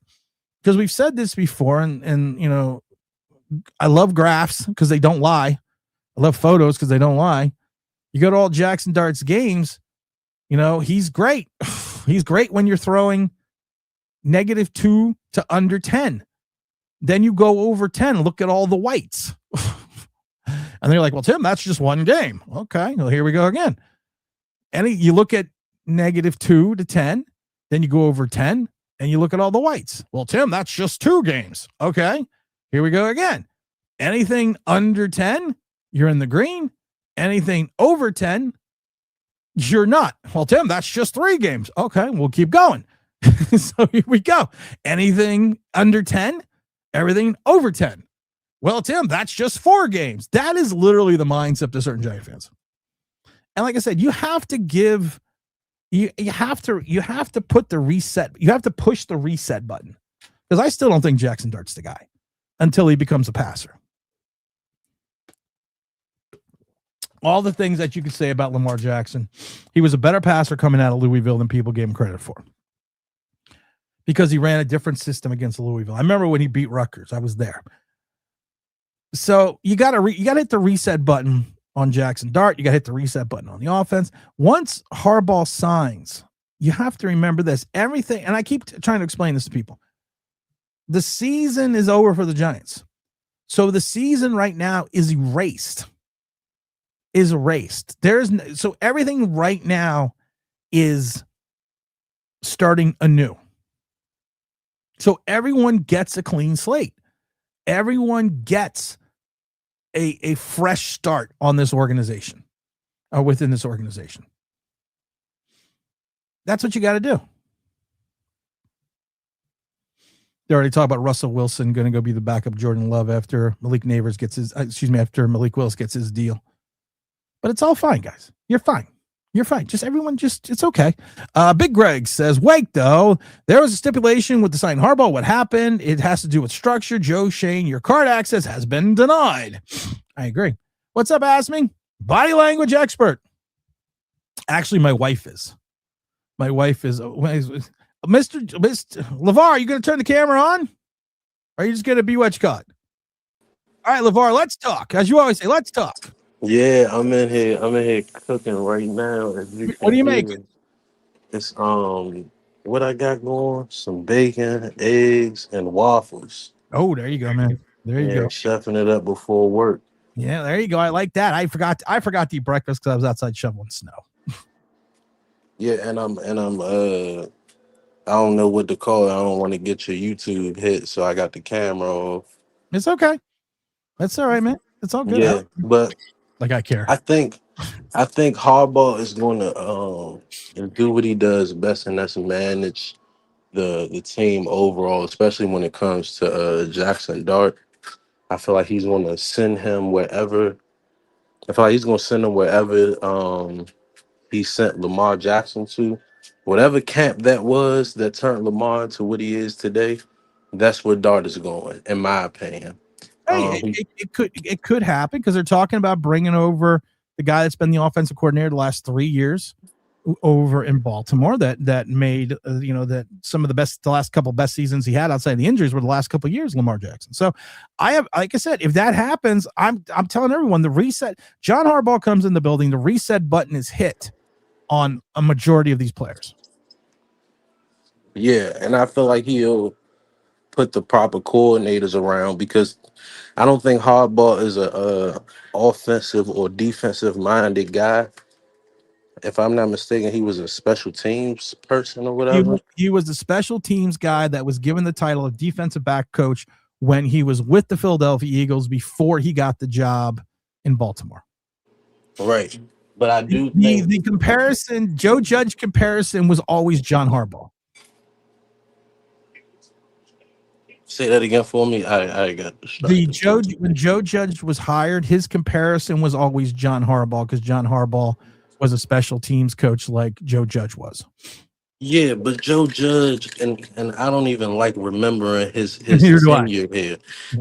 He was not he wasn't a good manager like what Harbaugh is. He didn't put the right coordinators in Oh no, place. I'm just saying that most people, when we hired Joe Judge, always said, well, he could be the next John Harbaugh. I said he was going to be the next out of the league in 3 years. No, that's nice. That's nice. I'm pressed to see who he brings in for the defensive coordinator job. I've seen posts and pictures of what's our old linebacker's name? Antonio. Antonio, with John Harbaugh signs, Antonio Pierce is not coming here. Everyone forgets Antonio Pierce was never a defensive coordinator in the NFL. He was a linebacker coach for the Raiders. The only time he was DC was at Arizona State, and then when he became the head coach at Arizona State, people forget all the trouble he got into with the NCAA. He's never been a defensive coordinator in the NFL. He's not going to be a defensive coordinator for the Giants. I'm excited to see who he brings in for that spot specifically, because in my eyes, we don't have a bad defense. We got star edge rushers, our linebackers. They can play decent in my eyes. We was missing a guy. I forget his name. I always get him confused with Carter Coughlin for some reason. Oh, Kayvon Thibodeau? No. McFadden? McFadden. Yes, McFadden. I like the guy. He does remind you of Carter Coughlin a little bit. I always get him mixed up with Carter Coughlin, and I don't know what he is either. He's probably at home making some bacon too. What have you heard about this Sam Bill stuff? Like, yeah. I mean, there's some more distressing information's coming out about him. How he basically was talking on social media that he could disappear and nobody would care. It's Sam Beal was not a success story for the Giants after he was taking the supplemental draft. I mean, it's a sad story. And if it goes this long, they always tell you it usually is not a happy ending. Well, I'm in here cooking. I can't even give my full attention to the stream. I'm pretty sure it's more people wanting to come in and. Well, I always see you always want to come on, so I always make sure when you come up, I make sure you get that opportunity. Go back to your cooking. You also have to go to work. Yeah. Make sure you get to work on time. I don't want to be the cause of that. Hey, I got to make my money. I hear you, brother. I hear you, man. All right, LeVar, I appreciate you coming on. All right, have a good one. You too. All right, I always love when LeVar comes on. That's always fun. I always think of the song Casanova every time he comes on, but that's Levert. So I don't know why. Casanova, me and Romeo ain't never been friends. It looks like Malik Willis isn't a bust after all. No, he's gonna get paid. Malik is either gonna be in, I would say, Arizona, Miami, or Pittsburgh. I think those are the choices that we're going to have right now that a lot of people are talking about. Now, I was saying my wife is the body language expert. She really is. She's very intelligent and astute and has degrees in biology and microbiology. So she always is into that stuff. So I showed her the picture. She was like, yeah, see how they're leaning in? And she's, Juice, I can't see you. What's up, Juice? Where's the breakfast? Dude, breakfast is Miller Lite, but I can tell you, I am ecstatic that you're going to be on the air for at least one more year. One more year. You're a man of your word. I'm rocking the alternate red because I want to see some alternate red this season. Like when number 80 Shockey was kicking their fucking ass down the field, catching and just kicking the ass of the defense. I want to see that this year because of Harbaugh. That's all I got to say. I'm going to drop off, brother. I love what you do. And Thank you. you for staying on for one more year, brother. I appreciate it, brother. You're some of the people, or a lot of the people that make me continue to want to do this. So that's the juice. It's funny though, because I almost wore today my Antonio Pierce 58 2007 red alternate jersey, because the last time I wore that jersey, the Giants won the Super Bowl in 2011. When I had an outfit in 2007. I had my Antonio Pierce alternate red jersey in 2007 and Coors Light pants. And when the Giants won the Super Bowl in 2007, I packed that up. Didn't wash it. Probably stinky. Didn't wash it. I packed it up, hermetically sealed it, and I put it in the hope chest. And then when 2011 came around, broke it back out again. Super Bowl day, I broke it back out again. And then once again, when we won, I wrapped it up, hermetically sealed it back in the hope chest. Well, today, hope springs eternal. It's not even just spring, but I was thinking to myself, you know what I'm going to do? I'm going to wear that when the Giants get this done. I'm going to get I'm not going to wear the Coors Light pants because I don't know where they are, but I'm going to get the Antonio Pierce jersey, put it back on for good luck, which means Super Bowl 2026. Joe Schoen looks like Mike's brother on Mayor of Kingston. I know I've never seen Kingstown. I do want to watch that. I also picked the Bears, Bills and the Bears Super Bowl. Did you go to the Mighty FanDuel? FanDuel.com, number one sportsbook in America. OG Knockout also said Denver's going to be Buffalo, Tim. It's all about coaching, and Denver's got a better head coach in Buffalo. I agree. Tim, they just fired Joe Schoen on Madden 2026. I think that would be nice. Asmi says, hopefully Joe Schoen calls in directly. Herbologist, what's up, brother? Big Blue Nation. Giants cut the check for Harbaugh. It's not the check. I'm put the link in the chat again in case anyone else wants to come on. It's not the money. The money's done. You already agreed upon the money. It's James. Come on, real quick. I see you in the chat. It's not about the money. It's about figuring out control now that I'm all grown up. Control. I don't know why I was in the gym. I'm in the Janet Jackson again. I was in the Janet Jackson a lot. I laughed though because Puma sells these velour tracksuits. It was over at Macy's in New York. So I actually bought a dark green one, like a Jaguar green one, and I bought a blue one. So, and I love it because like I had it on the other day, and I'm watching it. I'm going, I'm fucking G Money Wells. Big Dash, G Money. What's up? Just talking about being G Money Wells myself. I don't have my tracksuit on, but I'm going to put it on later today. What's up, brother?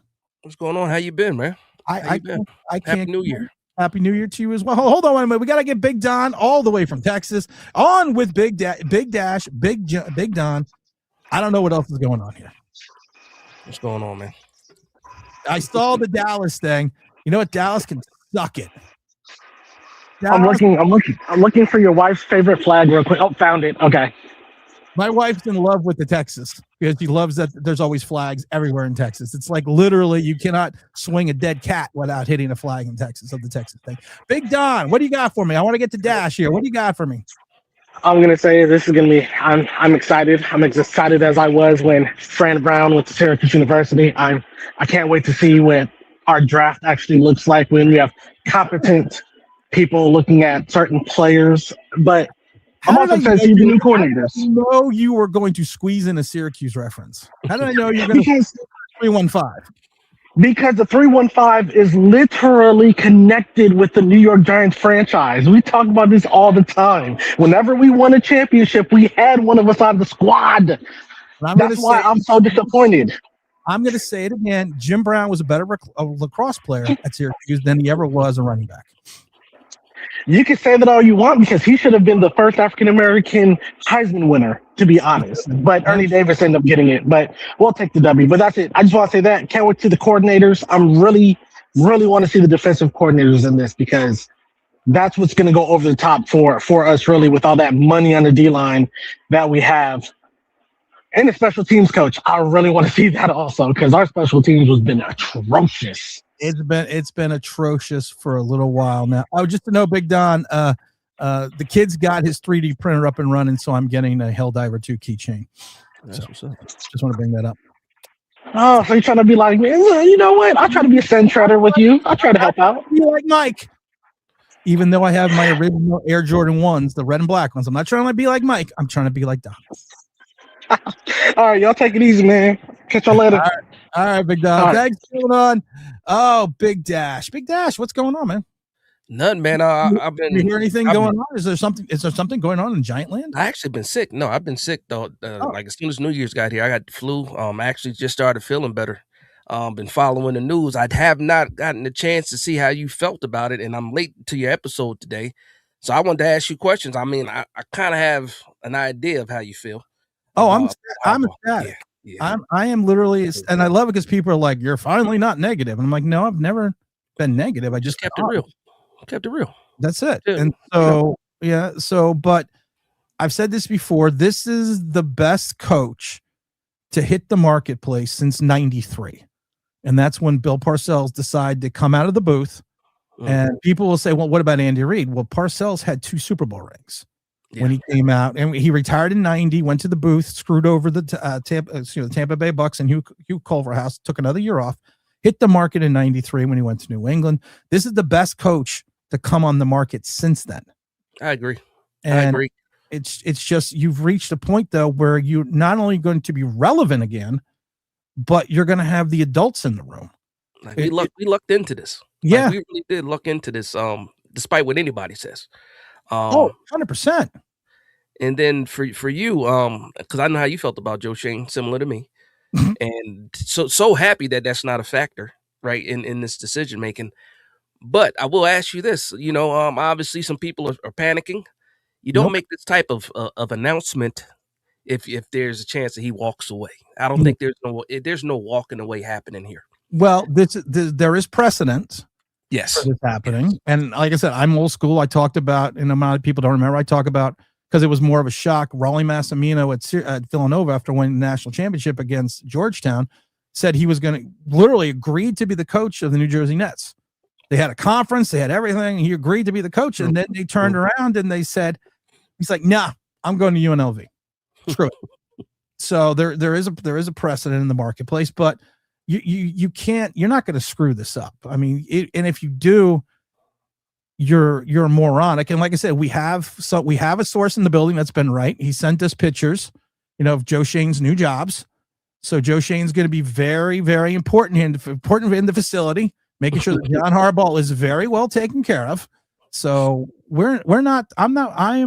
and this is not, when you have $100 million contract, and this is a franchise altering contract. This is a deal that if you're John Harbaugh, I've said this before, you're 63 years old. This is about legacy.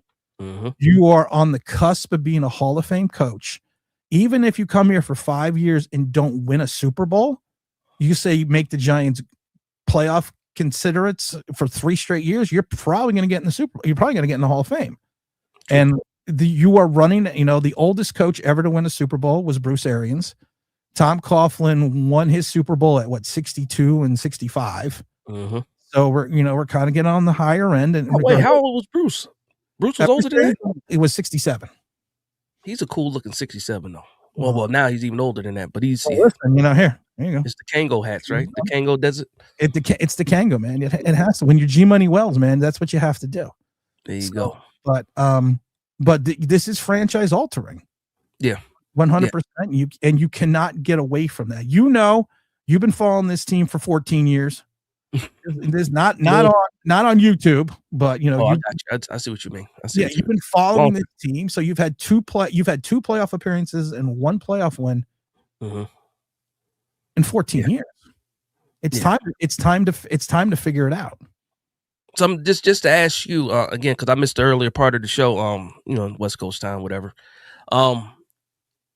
What do you think it is right now? The most, is it the Maras, stepping away from scouting, being in the room, or is it something more than that? We have mentioned this many times, and we actually 6 hours before the news broke about the contract, what he wanted. We have someone that's given us news that works in and around the Giants, and he told us many things. He told us the Giants wouldn't pass on Andrew Thomas. He told us when they were going to sign Blake Martinez and Adoree Jackson. He told us that Matt Rule was never going to leave Carolina. He's told us, and a lot of people tell you in the chat, when I tell you this guy tells me something, everyone goes, we're fucked, because it's either good or bad. He's never been wrong. And 5 hours before anyone broke it, we said all of what he wanted contractually. And one of the things that we said was he wanted $20 million a year in control. And he had certain amounts of control in Baltimore after Ozzie Newsome left. And he had more control, and he does not want to relinquish that because of the fact that if you are in charge of everything, you don't want, it's your fault. And what we're hearing and what he told me this morning was it's more of language in the contract that guarantees him the control that he wants, but it's put in legal terms that there cannot be any misunderstanding in reference to what he wants. And they're still on track. Yeah, it's always cool to say, you know what, John, sure, you can do whatever you want, and then actually having a legal binding document saying that, that way John Harbaugh, when he says something, it is what it is, and there's no, well, John, I know we had a handshake, but But would you want to go into an organization where you couldn't have say in scouting, where you couldn't have say in the draft or player management or salary cap? Because the Giants have been horrific at that. Yeah. For 15 years.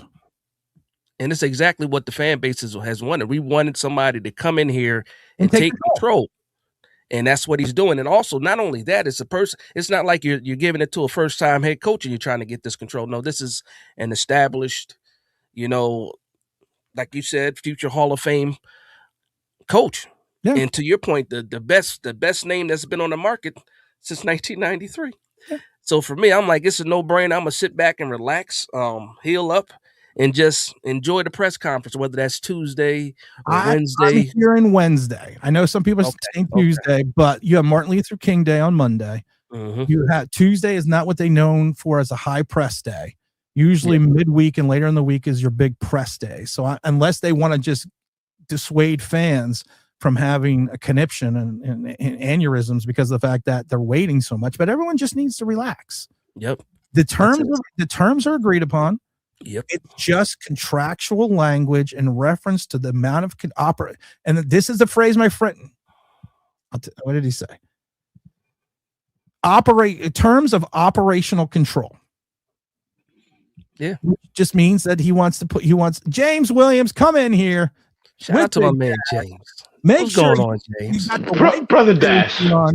White the beard is looking healthy, James. The beard is looking healthy. Oh, it is same to you, brother. Thank you. I didn't want to say anything, guys, but you both got a little bit of gray in there. Because something called a Grecian formula. Sometimes I throw a little paint in it. You got to wipe it away. That's right. It's called OG status. James has been going more natural. Oh, you don't want to see my beard natural. You're talking Santa Claus, man. It's all right. It's all right. It's all good. Nah, I've been gray since like 26. So, yeah. Yeah, it's hereditary. My pops was gray at like 20. Oh, okay. I got you. So trust me. Well, somehow my father actually went gray at 26. I don't know, and lucky, but you know what my thing is with him? I'm glad I got his hair because when he passed at 72, he had a full head of hair. Yeah, he didn't. Right. Amen. James, I know you got White Vic. You're excited about Denver and Buffalo. Word. I don't even know what y'all are talking about. It's snowing outside. I got my plane ticket to Colorado. I don't even know what the hell y'all are talking about today, baby. You know what you're talking about. For the Bills today. That's what we're doing. We're rooting for the Bills. Oh yeah, yes sir. The Giants, they gonna take care of their contracts. They're gonna take care of their business. They're gonna handle it. We're gonna have the press conference on Tuesday, but Wednesday. It's gonna be Wednesday. Whatever. I'm telling you, it's gonna be Wednesday. Okay, so Wednesday. Tim is usually right on these things. Well, people also forget that once this is done, it's got to be sent to the league office for approval. Mm-hmm. So it's not like now it's not a rubber stamp approval, but it's pretty much a formality unless there's something. There's only been a couple contracts I can think of player wise that got rejected by the NFL, but it still has to get signed off on by the NFL. So that's going to take an additional day or so. So I mean, if I'm the Giants, even if I wrap this shit up on Sunday, I don't know if the NFL's league offices are open on Monday, but even if you do that, I don't want to rush my press conference. I want a build up. I want the John Harbaugh motherfucking countdown clock in reference to the press conference. The doomsday clock. The doomsday clock. The doomsday clock. We're gonna the new clock. John Harbaugh, the giant relevance clock. Yeah. And just tick that shit down and just go from there. I already cracked my Johnny Walker Black, so it is what it is. There you go. Everyone just needs to just take a moment, take a breath. People are freaking insane. I keep seeing shit. I'm like, no, guys, it's now listen, I'm not gonna lie to you. If this fucking falls apart and we get Kevin Stefanski, I've already said it, I'm gonna be an Eagle/Jet fan. You know, can I say something very briefly about I don't understand the Kevin Stefanski stuff, man. I don't understand it. I'm absolutely against it. I don't see how people feel or felt like he was before the Harbaugh news. People were like, well, he has to be at the top of the list. I'm like, for what? Why? What has he proven? 2-time coach of the year. We already seen that doesn't mean anything. 2-time coach of the year, but 2-time coach of the year, but 4 losing seasons. Exactly. And then they say, oh, well, he's a quarterback. His offense is potent, but his team is known for defense. Like, come on. He's the quarterback whisperer, Dash. He picked Dylan Gabriel out of a pile of garbage. He whispered to Case Keenum is who he whispered to back in Minnesota. That was it. He was relevant in bringing over Deshaun Watson. He was the poster child. No, the massage therapists were prevalent in bringing over Deshaun Watson. Let's keep that real. I hear they're hot in Cleveland, but he was also the guy that said, you know what? I don't want Shedeur Sanders. I am not going to give him any meaningful snaps during the season. I'm not even going to let him run the scout team. And I keep telling people, Shedeur Sanders didn't have any until he got into that game because of Dylan Gabriel's injury. Didn't have any meaningful snaps since training camp. He wasn't even running the scout team. And then all of a sudden he's like, well, I'm going to throw him in the game. And you know what? Let's just fucking see what happens. It was starting to get ugly too. Cause I had some people say, you don't like Stefanski just because of how he treated Shedeur. I was like, he was bad before Shedeur even got there. Right. There was nothing wrong. I mean, to me, it was just a fact with Shedeur Sanders that, he didn't want him. And I've said this before about Shedeur Sanders. One of the things that impressed me 100% with him, that I don't understand how Stefanski didn't see this. As a rookie, I had not seen a quarterback, and I watched because of James as well. I watched all the Cleveland games. I have never seen a rookie quarterback in years stand in that fucking pocket and know he's going to get killed, but still look downfield. There was some of the big throws that he made that guy got walloped, but he was still looking down. And as a rookie, that's impressive to me. Yeah. And Stefanski was like, listen, let's see if Dylan Gabriel can come back. Well, listen, regardless of how people, because we know Shedeur is very polarizing, but the facts are the facts. His handling of Shedeur was malpractice, especially for a coach of the year who doesn't have the backup taking reps. What are we talking about? That has nothing to do with Shedeur. It could have been Jameis Winston, Russell Wilson back there. You're not going to get your backup ready? Come on. Hold on 1 second. Hey, Craig, fuck off. Get nothing. You lose. Good day, sir. I've already said it. If you're going, wait, what did he say? What was his comment? I got guests on, but if you're still, I got guests on. I'm usually, like my wife says, guests are here. You have to behave. No, Greg, fuck you. That's not what you said. I told you that they were not the oldest team in the league. They were the 3rd oldest team in the league. So if you're going to be stupid and fucking quote me wrong, please try to be kind about it. So get the fuck off. Step off. I don't want to fucking hear about it because this is a nice day.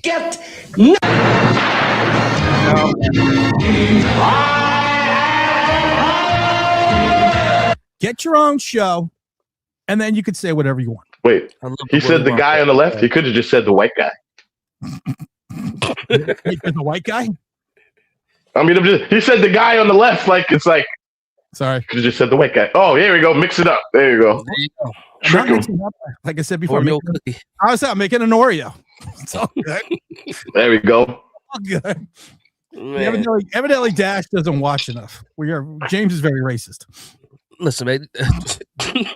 Everybody's racist. How about that? 100%. Yeah. So, Dash, I'm going to ask you a question. You've been Sir. Dash is getting over being sick, James, for the last 17 days. And whatever. I look like on a fucking calendar. no. I'm already tired of Dash. Johnny Walker will help. Johnny Walker will help. It Open did. the chest. It did. It did. It absolutely did. You have been you've been on the Giants scene for how many years now? As far as making content, since 22. Since 22. Yeah. So you've basically seen limited success in reference to the Giants. As a content creator, yes. Yes, as a content creator. Yeah. And in all that time, in reference to the head coaches we have looked at, everything that's been going on with Brian Dable, when you initially heard that John Harbaugh was fired, did you think that there was any chance or any inkling that he would come to the New York Giants? As soon as I got the news, I don't know if I thought that he would come here. I said he had to be the guy to come here. And it went against everything I was asking to previously too, because I wanted to go full on brand new defensive coordinator because I wanted a defensive minded head coach. I said, I want to find my Tomlin. I want to find my Shanahan. I want to find my Harbaugh with one of these younger guys. And then as soon as Harbaugh hit the market, I'm like, I gotta flip on exactly what I've been saying for the last week. Saying or not even week, for the last month, saying, oh, is it Hafley? Is it Shula? Is it going to be a guy like that? To like, no, this is the CEO that we need in order to, get this team out of being a laughingstock. I think he instantly gives you credibility. Before we even play a game, he instantly gives you credibility. So it is what it is. That's where I'm at. My next question is going to be, because there was a lead-up question to this. There's always a thought process. Okay. So we had the Harbaugh situation playing out. Then all of a sudden, Tomlin decides, I'm stepping down. Now there's, of course, Tomlin is still under contract through 27, but the 27 contract is a team option. So, before we knew that he was probably going to take off a year, did you ever have any thought process to pivot? Because Tomlin's in his 50s. He's not in his early 60s. He's in his 50s. He is a guy that's never missed the playoffs. He's a guy that's never had a losing record. Yeah, he's got his one Super Bowl. But did you ever think of because I actually thought about it, except when we were live when it happened. Did you ever think of a Tomlin pivot? Like, wait a minute, now we actually have potentially two Hall of Fame coaches on the market at once, and one's in his mid-50s. So, I'll be lying if I say I didn't think about it, but I said, you already put all this work in for Jim Harbaugh. For John Harbaugh at the time. I said, even though I feel like Tomlin is the better of the two coaches, you already have put this full court press together for John Harbaugh. Do not make an about face. And a lot of that also had to do with, we didn't know what Tomlin wanted to do. We also knew that the contract wasn't up and what it would cost. You have to trade picks for him and all that. We'd have to do with Sean Payton and trade. My thought process was trade 5 and take 5 and swap it for 22 and Tomlin. Because I don't like the 5th pick. Yeah. So for me now, I said, even though I thought about it, I quickly shrugged it off and said, no, full court press for John Harbaugh. And it was because of those other factors that you just mentioned, of what it would cost you, giving up draft capital for it.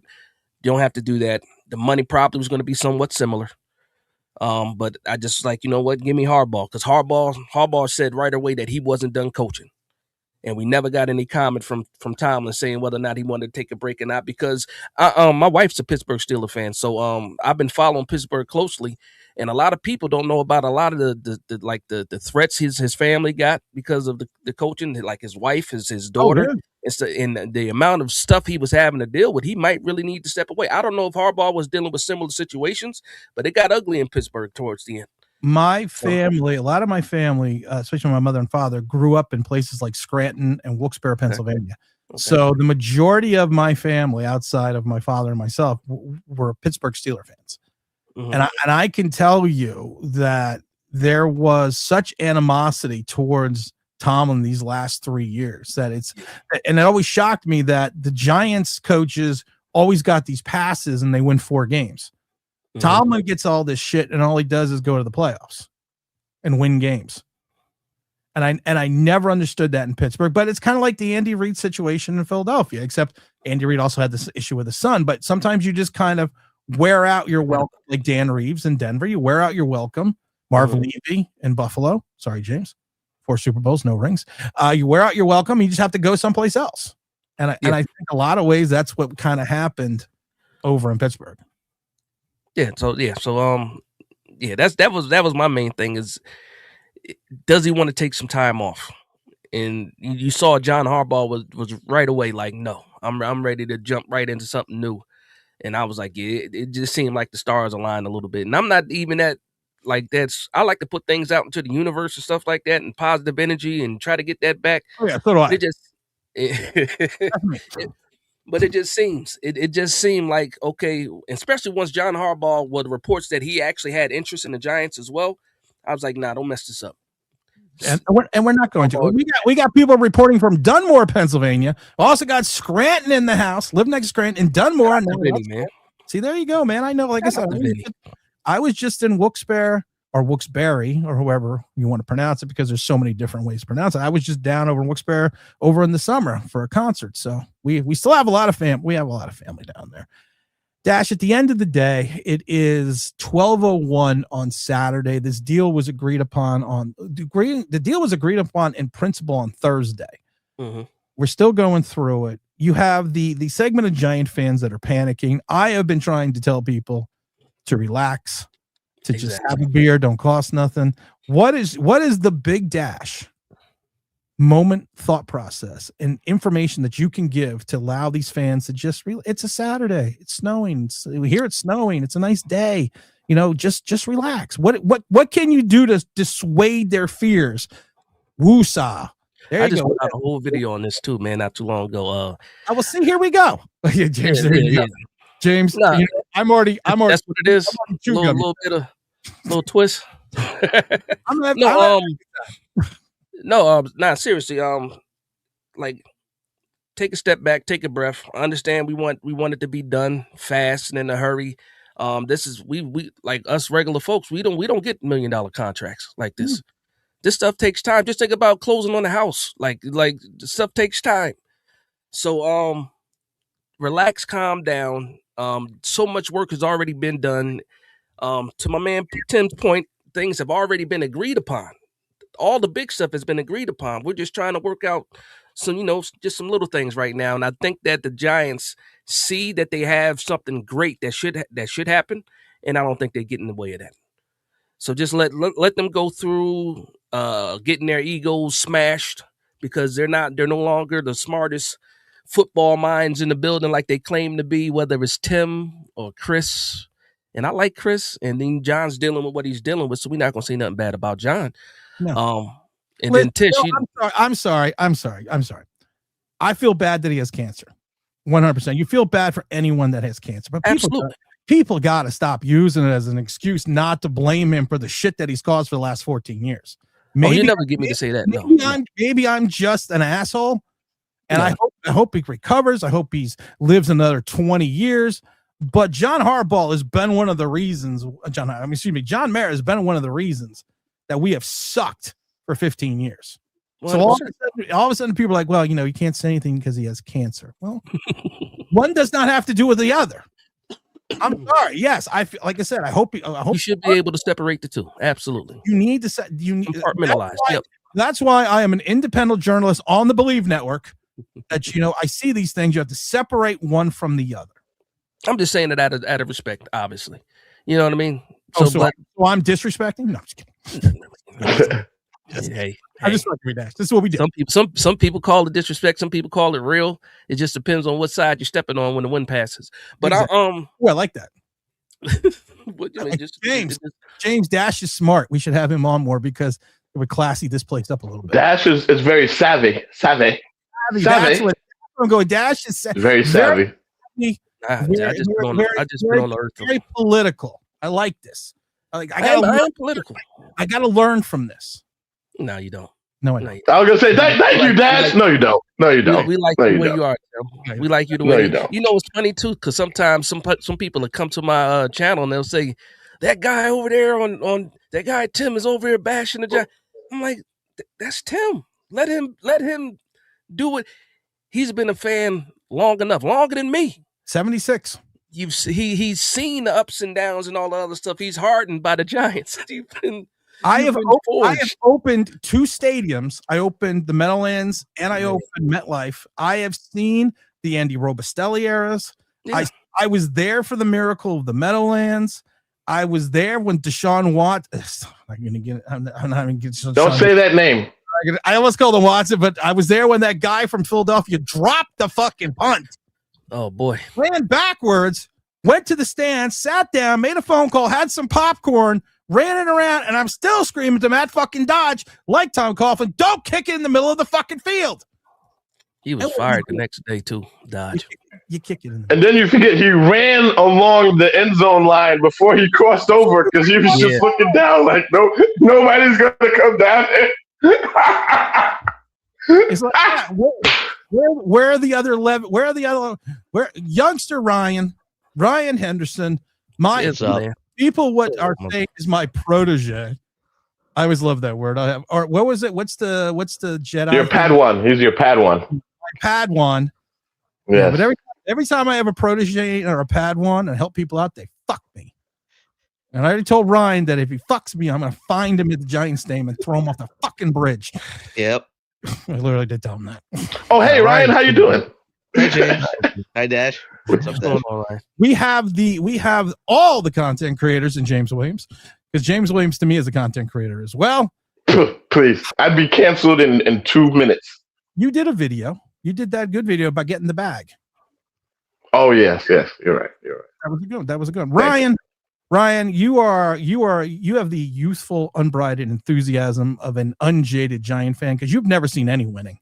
So you don't even know what the fuck's going on. Oh God, he said you don't even know what winning looks like, Ryan. You don't even know exactly. I mean, Ryan, we're still on the I'm calling it the Harbaugh refresh, because everyone's refreshing their phones every 15 seconds.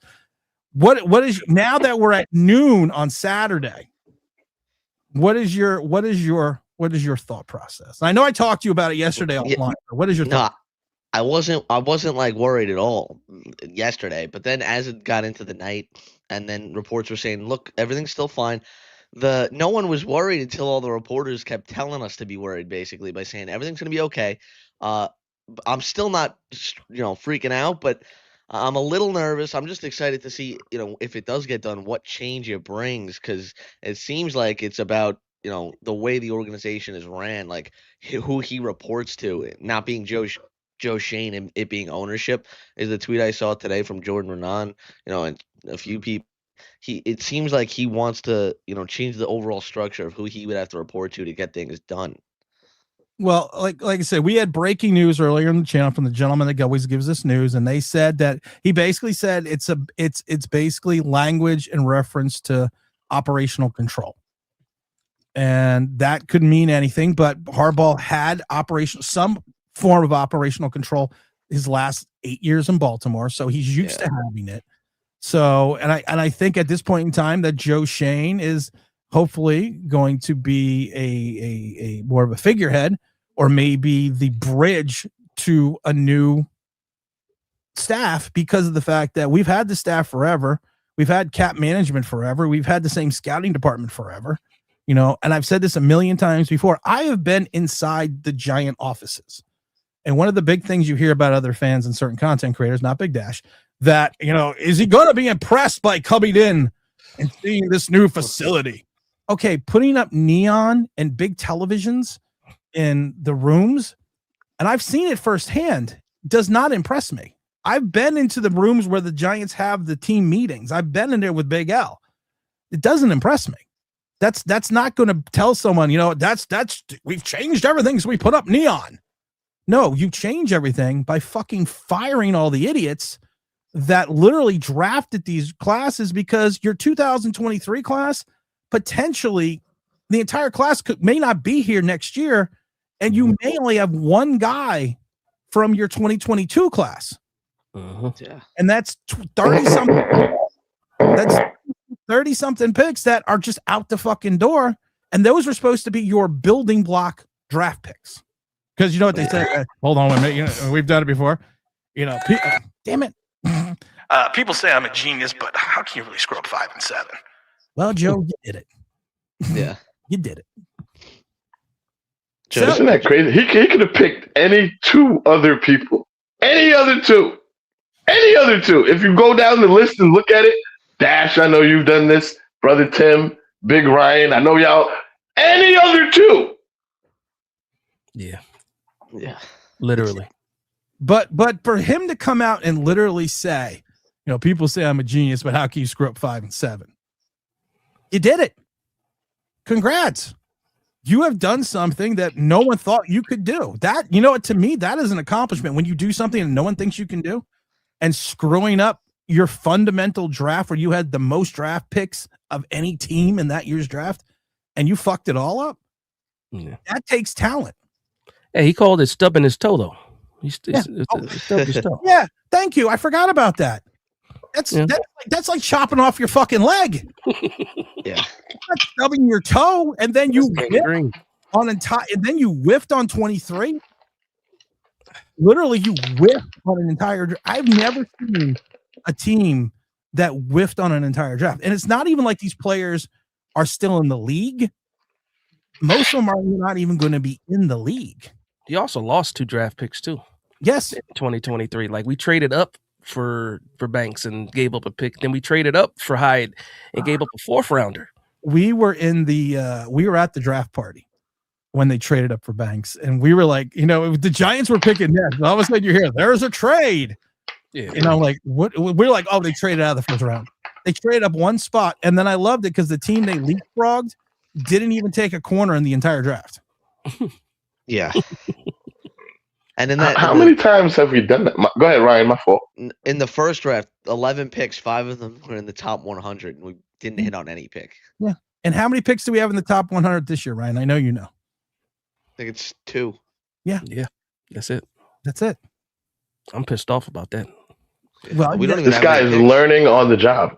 Yeah. And that's what I love. We always have to have guys that are learning on and when Dash was saying that he was looking to find his next Tomlin or his next defensive guy, I didn't want that.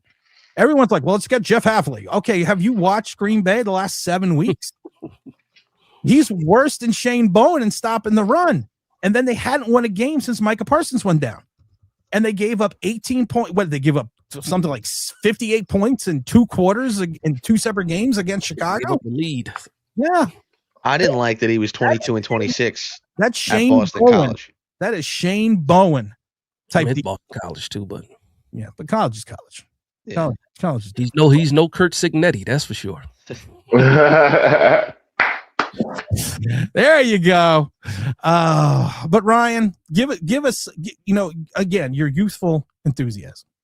Give us something good. Don't give us anything bad. Tell us something good here. Ryan, you should be pumped. I ain't gonna front, Ryan. Everybody your age demographic, this is the most excited you should be. He already told you that he's been listening to Jordan Renan and all these reporters, and they done put this whole worry, these clouds, putting the bug in your ear, and that's all he can think about because that's all he's seeing, that's all he's reading is they might fall through. It's not. Don't worry about it. They're on a good path. We got it. Done, Ryan, but go ahead. I've already said when if my friend calls me and tells me it's fallen through before anyone else, I will jump back online, and I will probably torch the internet, but I will jump back online and tell everyone. But I'm not, like I said, he texted me before we started. He texted me during the stream, and he said it's just about operational control, and he says that could mean anything. There already could be a framework in place. But to like we were talking about before, the legal language that Harbaugh probably wants, he probably wants it airtight. So there's no misconception after I sign the contract and no misunderstanding what was fully meant to be legally in reference to how much control that he is going to have. And I think that's it. No, I like the staff that he'd be able to bring in though. Like Todd, it seems like Todd Monken will be his OC. It's not gonna. This one, I think he's gonna follow Stefanski, but I would love Jim Schwartz at DC. And then I was looking at it. If he shakes free from Tennessee, at special teams coordinator, John Fossil will be nice. He's been around the league as a special teams coordinator for a long time now. And I think he actually left the Ravens. He was like a special teams assistant with the Ravens, and he left the year Harbaugh came in. If I'm not, I think 2008 he was out of there. Talking about Bones, right? Fossil son. That's his nickname, right? Bones. Yeah. All right, I forgot to get. I'm make sure I get the super chat because all super chats go to the Children's Hospital of Philadelphia. I love Tomlin. I would love him as the HC, but I think Mara is going to hire someone who just finished working for the in-laws. Yeah, it's true. But I don't think that matters. I don't think that matters whatsoever. He needs to worry about his daughter making a better movie or making some better movies. So I think that's what you should be more concerned about, though. But we're not going to get into that because I'm learning diplomacy from Dash. That doesn't matter. Blame me. I'm blaming you. I'm softening, or it's the gummies, but I'm softening, and I'm blaming. Could be that. I need a third, but the bottle's upstairs. I don't know what we're talking about now. Oh yeah, the Giants. Did you just put a John Harbaugh thing in the back? Yeah. Oh my God, Ryan! What the hell? Ryan, oh my goodness, Ryan! I want to thank the 405 people that are still watching because I'm always amazed when we have anyone watch. But for 402 now still watching, we greatly appreciate that. No news. Everyone, wait a minute. 1, 2, 3. Refresh. Doing it right now. Yeah, refresh. All right, nothing. Sorry. Well, Gary Myers, this is earlier, but he said this is going to be done and signed by tomorrow or Monday now, and plenty of time for the Giants to introduce Harbaugh on Tuesday. I think it'll be Wednesday, but on Tuesday, as agreed to by team and coach. I think it's going to be Wednesday because, like I said, I don't know. It all depends if the league office is open on Monday. I don't know if it is. I was going to say nobody's doing any work on MLK Day. Just enjoy the playoffs, everybody. Enjoy the playoffs. Exactly. That's right, Dash. That's right. The Giants will be in the playoffs next year. Hopefully. On a wing and a prayer. Gentlemen, what brings me to my next point. Don't smoke crack. No, why did you do that to Dash? Dash was very positive. He was very savvy. It was too positive. It was too. I had to ban Dash for a minute. Okay, Dash. You brought that up, so I gotta ask. Mm-hmm. You brought that up. No, you got banned. You brought that up. What do you think if Harbaugh comes in? When rephrase that because that's negative. When Harbaugh signs, and he has a staff in place, and he goes through his free agency, and he goes through his draft. With the talent that this team has currently, because right now they are. If you take a look at it, they are probably fourth in the NFC East in regards to talent. In my mind, they would be first in the NFC East in regards to coaching. I think still right now they're fourth in the NFC East in regards to the quarterback. So I mean, what do you see realistically? It has a portion of next year. It has somewhat to do with what Harbaugh does with the Giants, and the rest of it has to do with what's going on in the NFC East with those teams. You got the Commanders blowing things up with their coordinators. You got Dallas trying to find out who their next is. Was it DC? DC that they need, and then Philly is looking like they're ready to just fall off a cliff every year, but they hold on. So that's what it has to do with, and then also I just think competency. I mean, I lean towards the roster having talent on it as far as the front, and it's just not a team yet. We got a group of players. We don't have these guys operating as a team.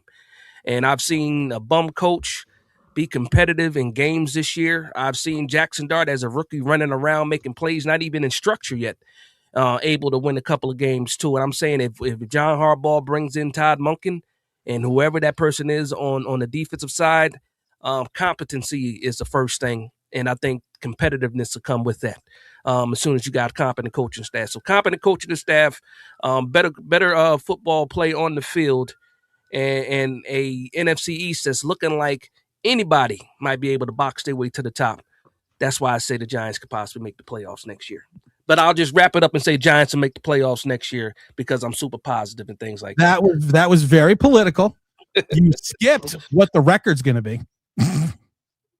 Well, just look at it this year. What did Philly won? What, 12 games? Was it 12? Did they 11? Win? I think they won 11. I think they won 11 games. So I'm assume that next year it'll probably be similar. How many games win the NFC East?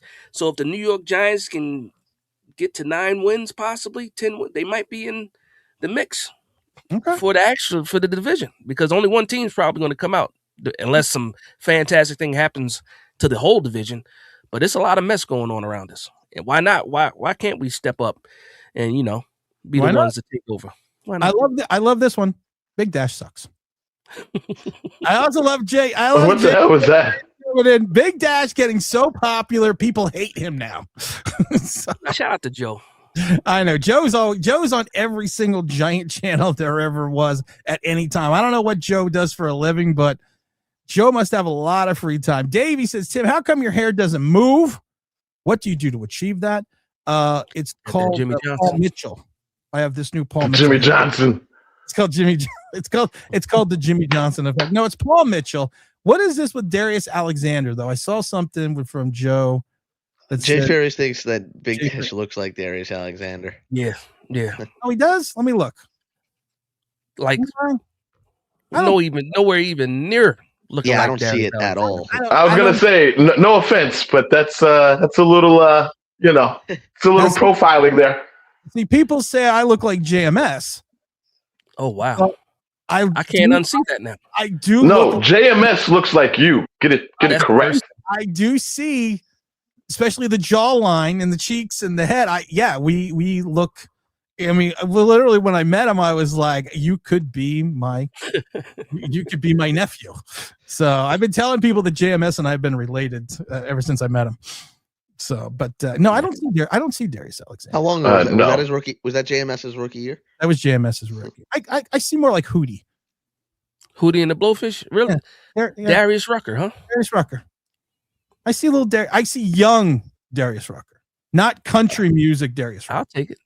I take Hootie. I see young Darius Rucker. I'll take Hootie. That's just me, and that's not me, James. That's not me profiling. I didn't say anything. Yeah, you were thinking it. That doesn't mean I was going to say it. Yeah, that's true. James is very diplomatic as well. Sasquatch does exist. I don't know if that's a reference to something from you guys. Saquon? I don't know. Bigfoot? Yeah. Well, I have unless I look like Bigfoot too. I look like Harry and Henderson's. Yeah. Stop it. Movie. John Lithgow. Good movie. Everyone does know that I have a life-size Bigfoot in my man cave. I have a 7-foot life-size Bigfoot in my house. So you are Darius Alexander. No, I don't see it. I just don't see it. No, but that's a running joke. Me and Joe. That's not the first time he said it. Joe been saying that. Oh, okay. He's been saying it for a while. It's a running joke. I don't see it. I mean, I'm trying. Ryan, on the back of your screen, put up a picture of Darius Alexander. All right. Now, does anyone have concerns that Darius Alexander had a half less sack than Abdul Carter? He had 3.5. Abdul Carter had 4. Can we ask Big Dash while he's here with his astute knowledge what he thinks of young Carter? I would love to get his opinion, even though I've heard it 1,000 times on the show. Just one more time, big dog. On this show, you've heard my opinion, and my opinion is not flattering. We've had those talks too before we even drafted him, because I remember we were talking about off-ball linebacker versus edge. Tim, I remember. Yep, we did.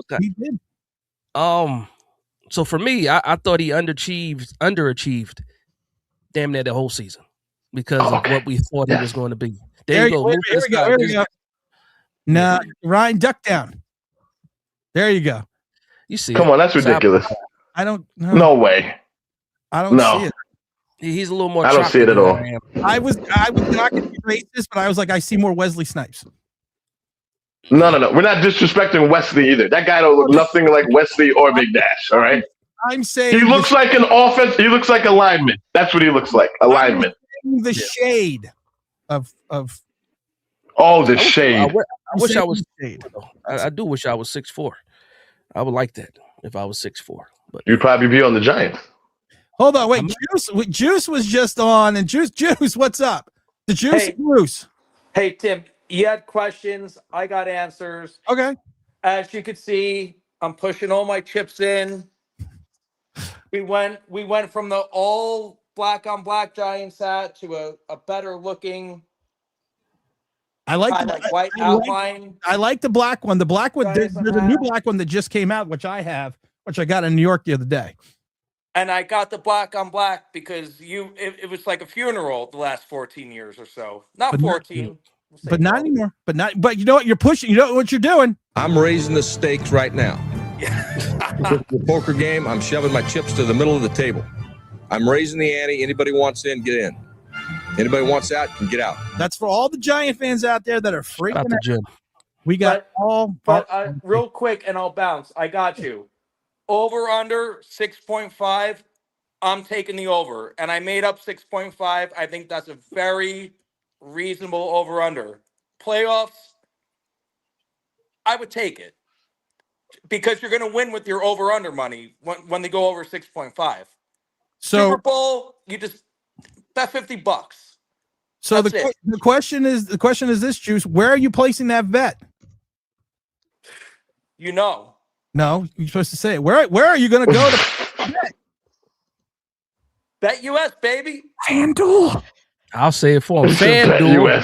FanDuel. The duel of fans. FanDuel. The number one sports book in America. New customers bet $5. Get $300 in bonus bets if you win. What? FanDuel. There you go. The mighty FanDuel.com. There we go. Got to get our sponsors. There we go. Thanks, Juice. You gotta get the sponsor in, because if not, Believe gets upset with me. And I don't need another email from Believe. Yeah. So we're good with that. Ryan, any news? No. Just I think that if it doesn't happen by like the start of the divisional round playoffs today at 4, it's not happening till Monday. So shout out to E-Man. I am going to tell you, Mr. Perry. Mr. Perry's always on. I love Mr. Perry.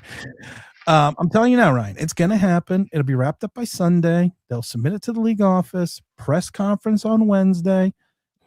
I say Monday it finishes up, and then Wednesday press conference. I'm still saying Wednesday. I've been reporting Wednesday press conference since Thursday. So it's going to ride with you on that one, Tim. It's going to be thank you. It's going to be a Wednesday press conference. We're all going to be good. Dash, I have to give you credit. Your background has grown exponentially in regards to more mess. Your giant paraphernalia.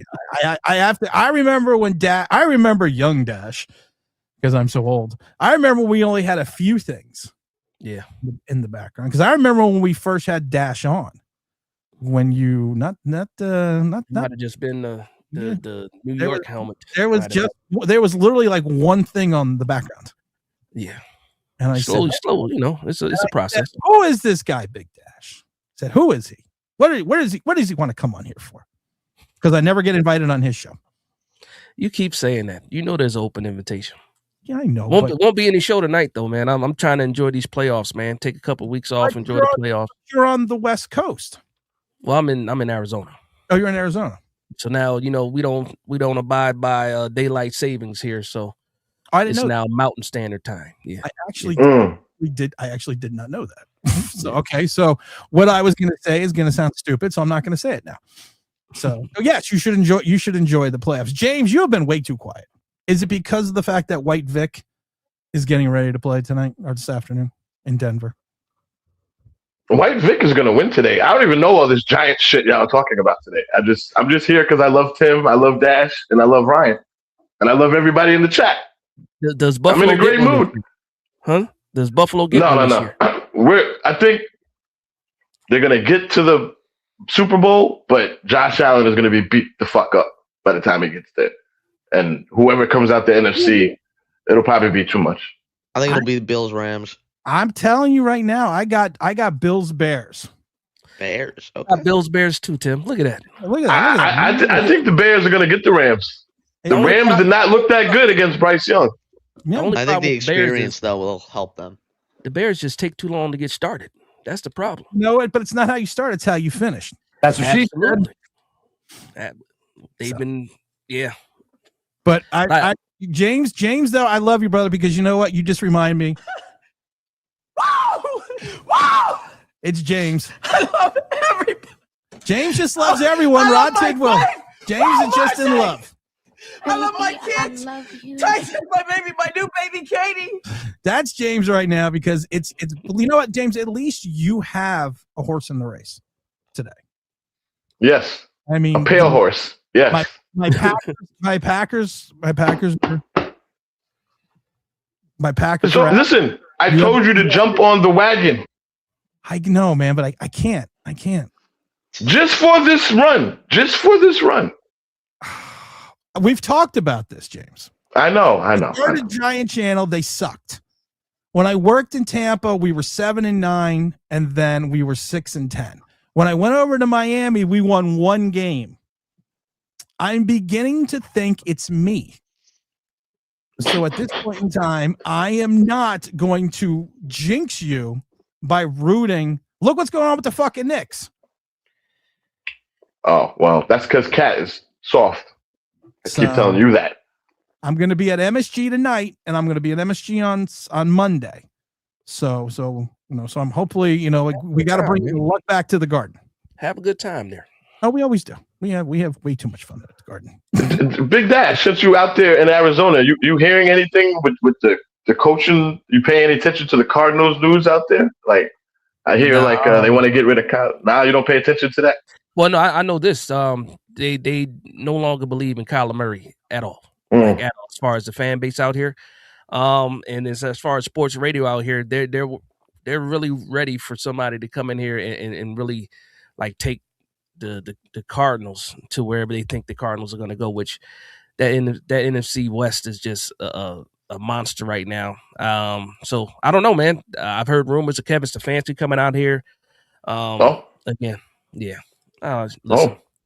If I paid attention to Cardinals radio, man, I'd probably be super depressed. Giants are already hard enough as it is. Yes, so, but now you have a glimmer of hope, and Oh, absolutely. I'm telling you right now, you get rid of Kyler Murray, get a new head coach, you give some money to Malik Willis. You have the same quarterback, but he's not a midget. Oof. He runs the same. You can run the same offense, bigger arm, can see downfield. And we all know Malik's about to get paid. So, hey, I've already said Arizona is one of the landing spots I would go for. Miami is a place that I would send over by Malik Willis that I would, make a phone call to. There's three other teams that you could, look at for him being your starting quarterback. And he's only 26. Send Malik to the Dolphins, though, man. I like. I don't know if I want. You want to do that to him? You know what the thing is? You got Tua's one concussion away from giving wrong change at a toll booth. So we have to make sure that he just needs to retire. I worry about him. And that warm weather, you get yourself, Miami finished not strong, but Miami always has this thing recently, even with McDaniels, that, which I don't think is that great of an OC, that they somehow finish. And I could see them putting a team together. And I could see them maybe not making a deep playoff run, but maybe getting back to the playoffs if they have a quarterback. Like I too was a Willis fan. What's that? I was a Willis fan even when when he was coming out in 2022. I was a Willis fan. I thought possibly when the third round came that we would bring him, add him to the squad, and that didn't happen. So I always rooted for Willis.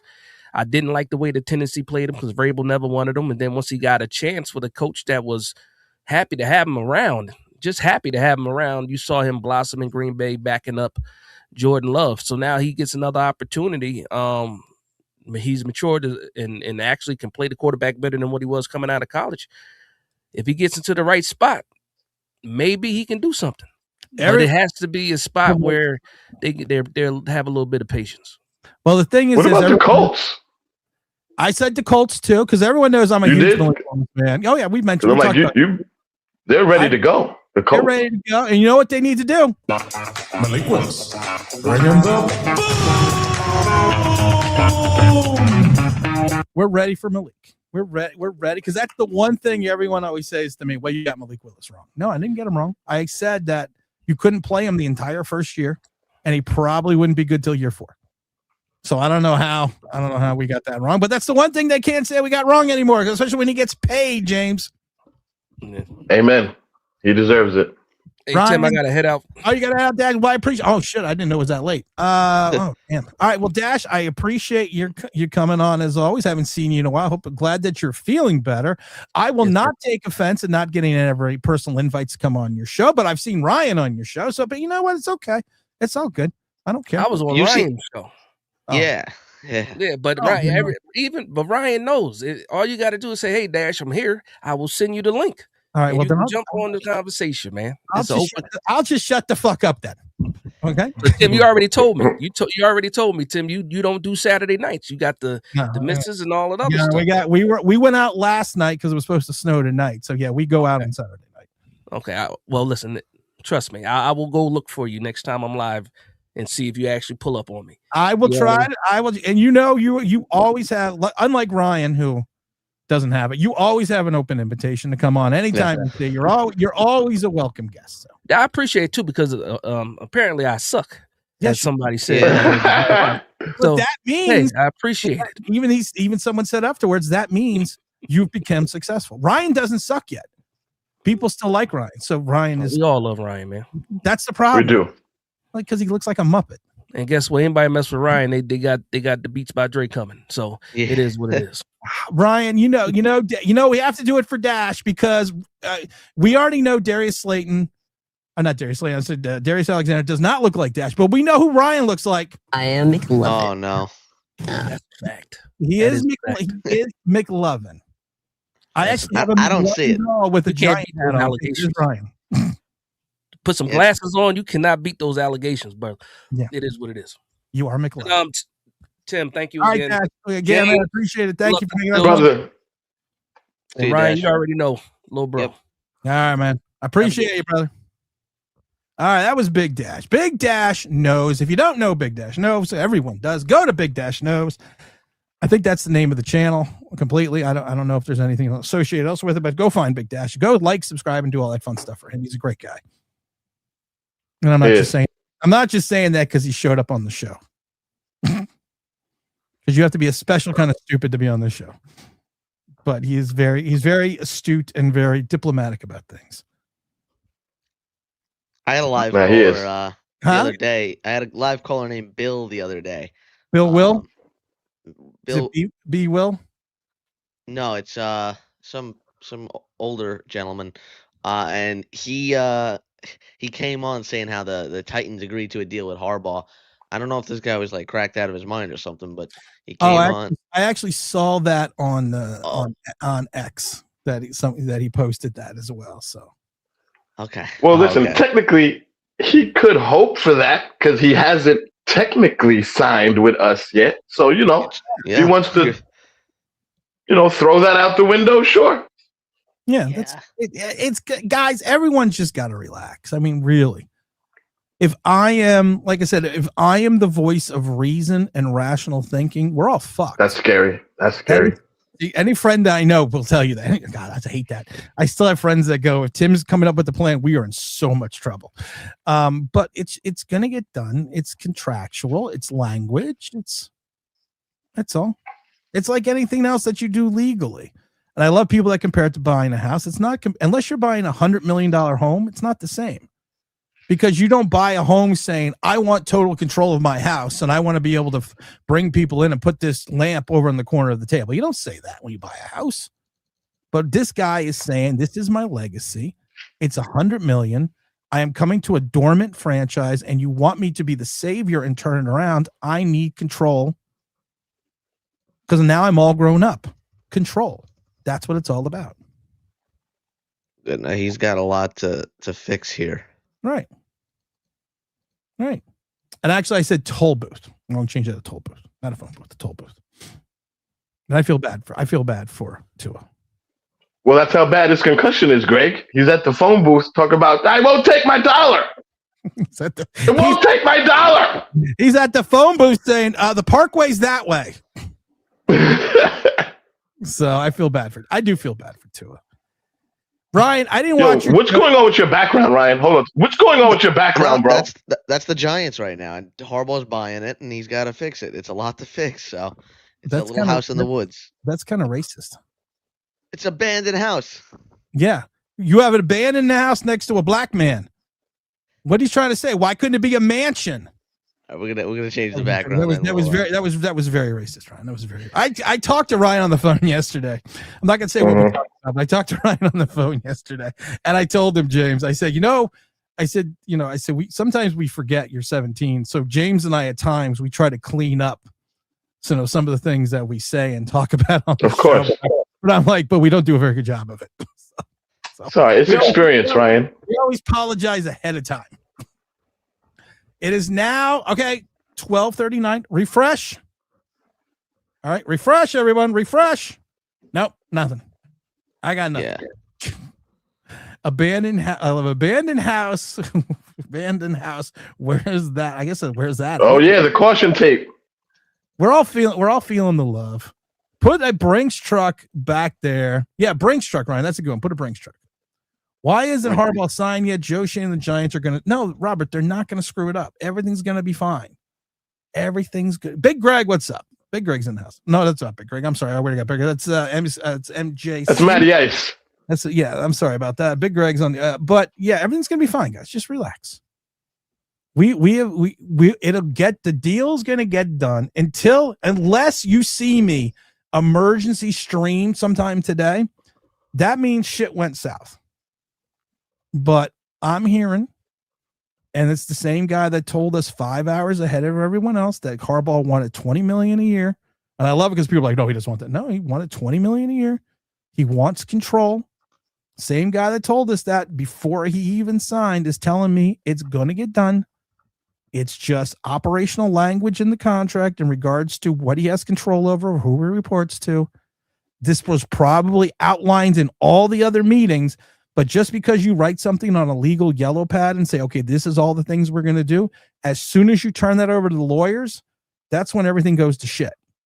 Because then they get into the legalese. And then you have one lawyer says, well, that means this. And you have Harbaugh's lawyer saying, no. The way I'm inferring this, especially in court, it means this. The language is it's going to get fixed. So don't worry. It's all good. We're gonna get the coach of our dreams, the best coach on the market since '93, and Bill Parcells. I know some people, I also equated it to like Dan Reeves when he came to the Giants because Dan Reeves won the 4 Super Bowls, but he never won any. So this is a guy with a championship pedigree, a ring, and has built systems with Flacco and Lamar Jackson. Those are 2 totally different quarterbacks to win with. So you're going to get your guy. He's going to come in. There's going to be a big press conference. We may have a parade in the Canyon of Heroes. Hope not. But it's going to happen. And then that's when the fun begins. Because then we're going to find out exactly what Joe Schoen's new role is going to be with this team. I've already said it before. My friend also sent us another picture from the facility. And I don't know if it's true. But of course, there's Joe Schoen with his little hobo bag leaving the Giants stadium. And this was as you could tell, this was at like 7:30 this morning. So that was early this morning. We're good. Relax. No, that's his rags after he wiped down and armoralled Harbaugh's car. Well, no, Harbaugh. We all know that, of course, Joe Schoen's going to be he's going to be very busy in the Giant facility. You can't just be a valet, a coffee getter. And he's going to sell hot dogs. He's going to have his own Joe Schoen hot dogs and podcast. We all know it's all going to be good. You're going to be fine. Just relax, guys. I'm not worried. If I'm not worried, that's the NBA fake cup curse is real. I agree with that. Yeah. That I do agree with. And Ryan disappeared. I was like, whoa, Ryan, that was like a magic trick. Oh. Remain calm, everyone. Just remain calm. Right? Yeah. Yeah. Yeah, you just got to ride it out. I just want it done. Give us something good, Ryan. Tell us something good.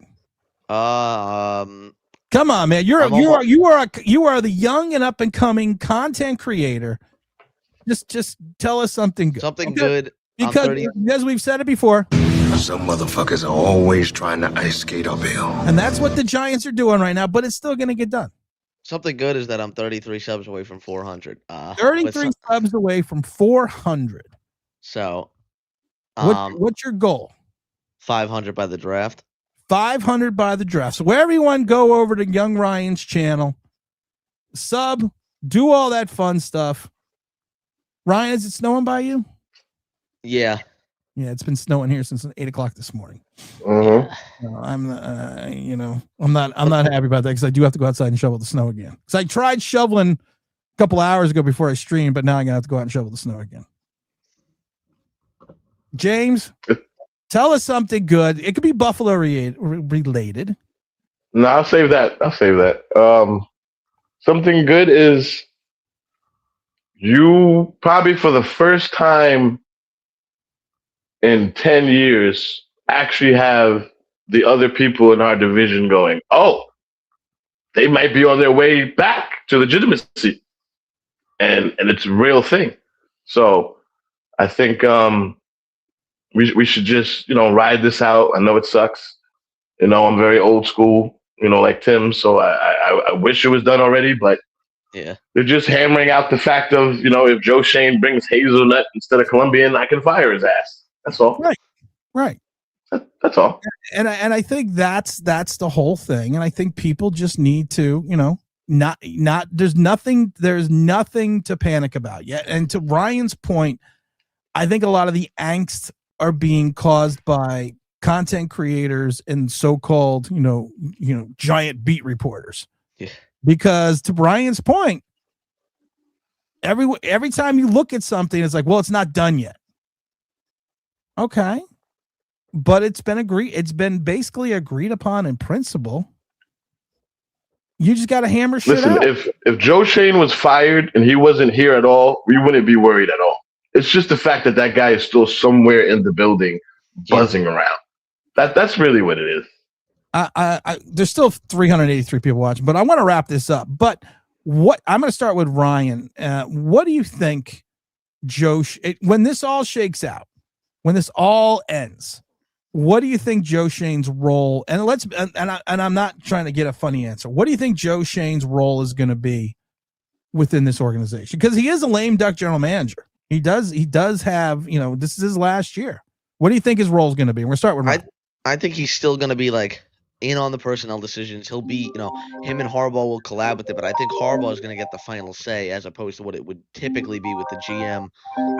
But I still think he'll be able to, give his opinion and stuff, but Harbaugh is going to sign off on it with ownership or to ownership. Okay. James, I got a call coming in I got to take. But James, what do you think is going to be his final role? Special events coordinator. He'll be handling the parties, the cups, the napkins, making sure the ice is in all the sweets. Mimosas. Mimosas across the board. We know that's it, baby. We know that's going to happen, and we know James and I firsthand know that there's nothing better than a mimosa in the suite at Giant Stadium. When we were that was a great day. Look at that. I had no beard, Ryan. Look at that. No gray.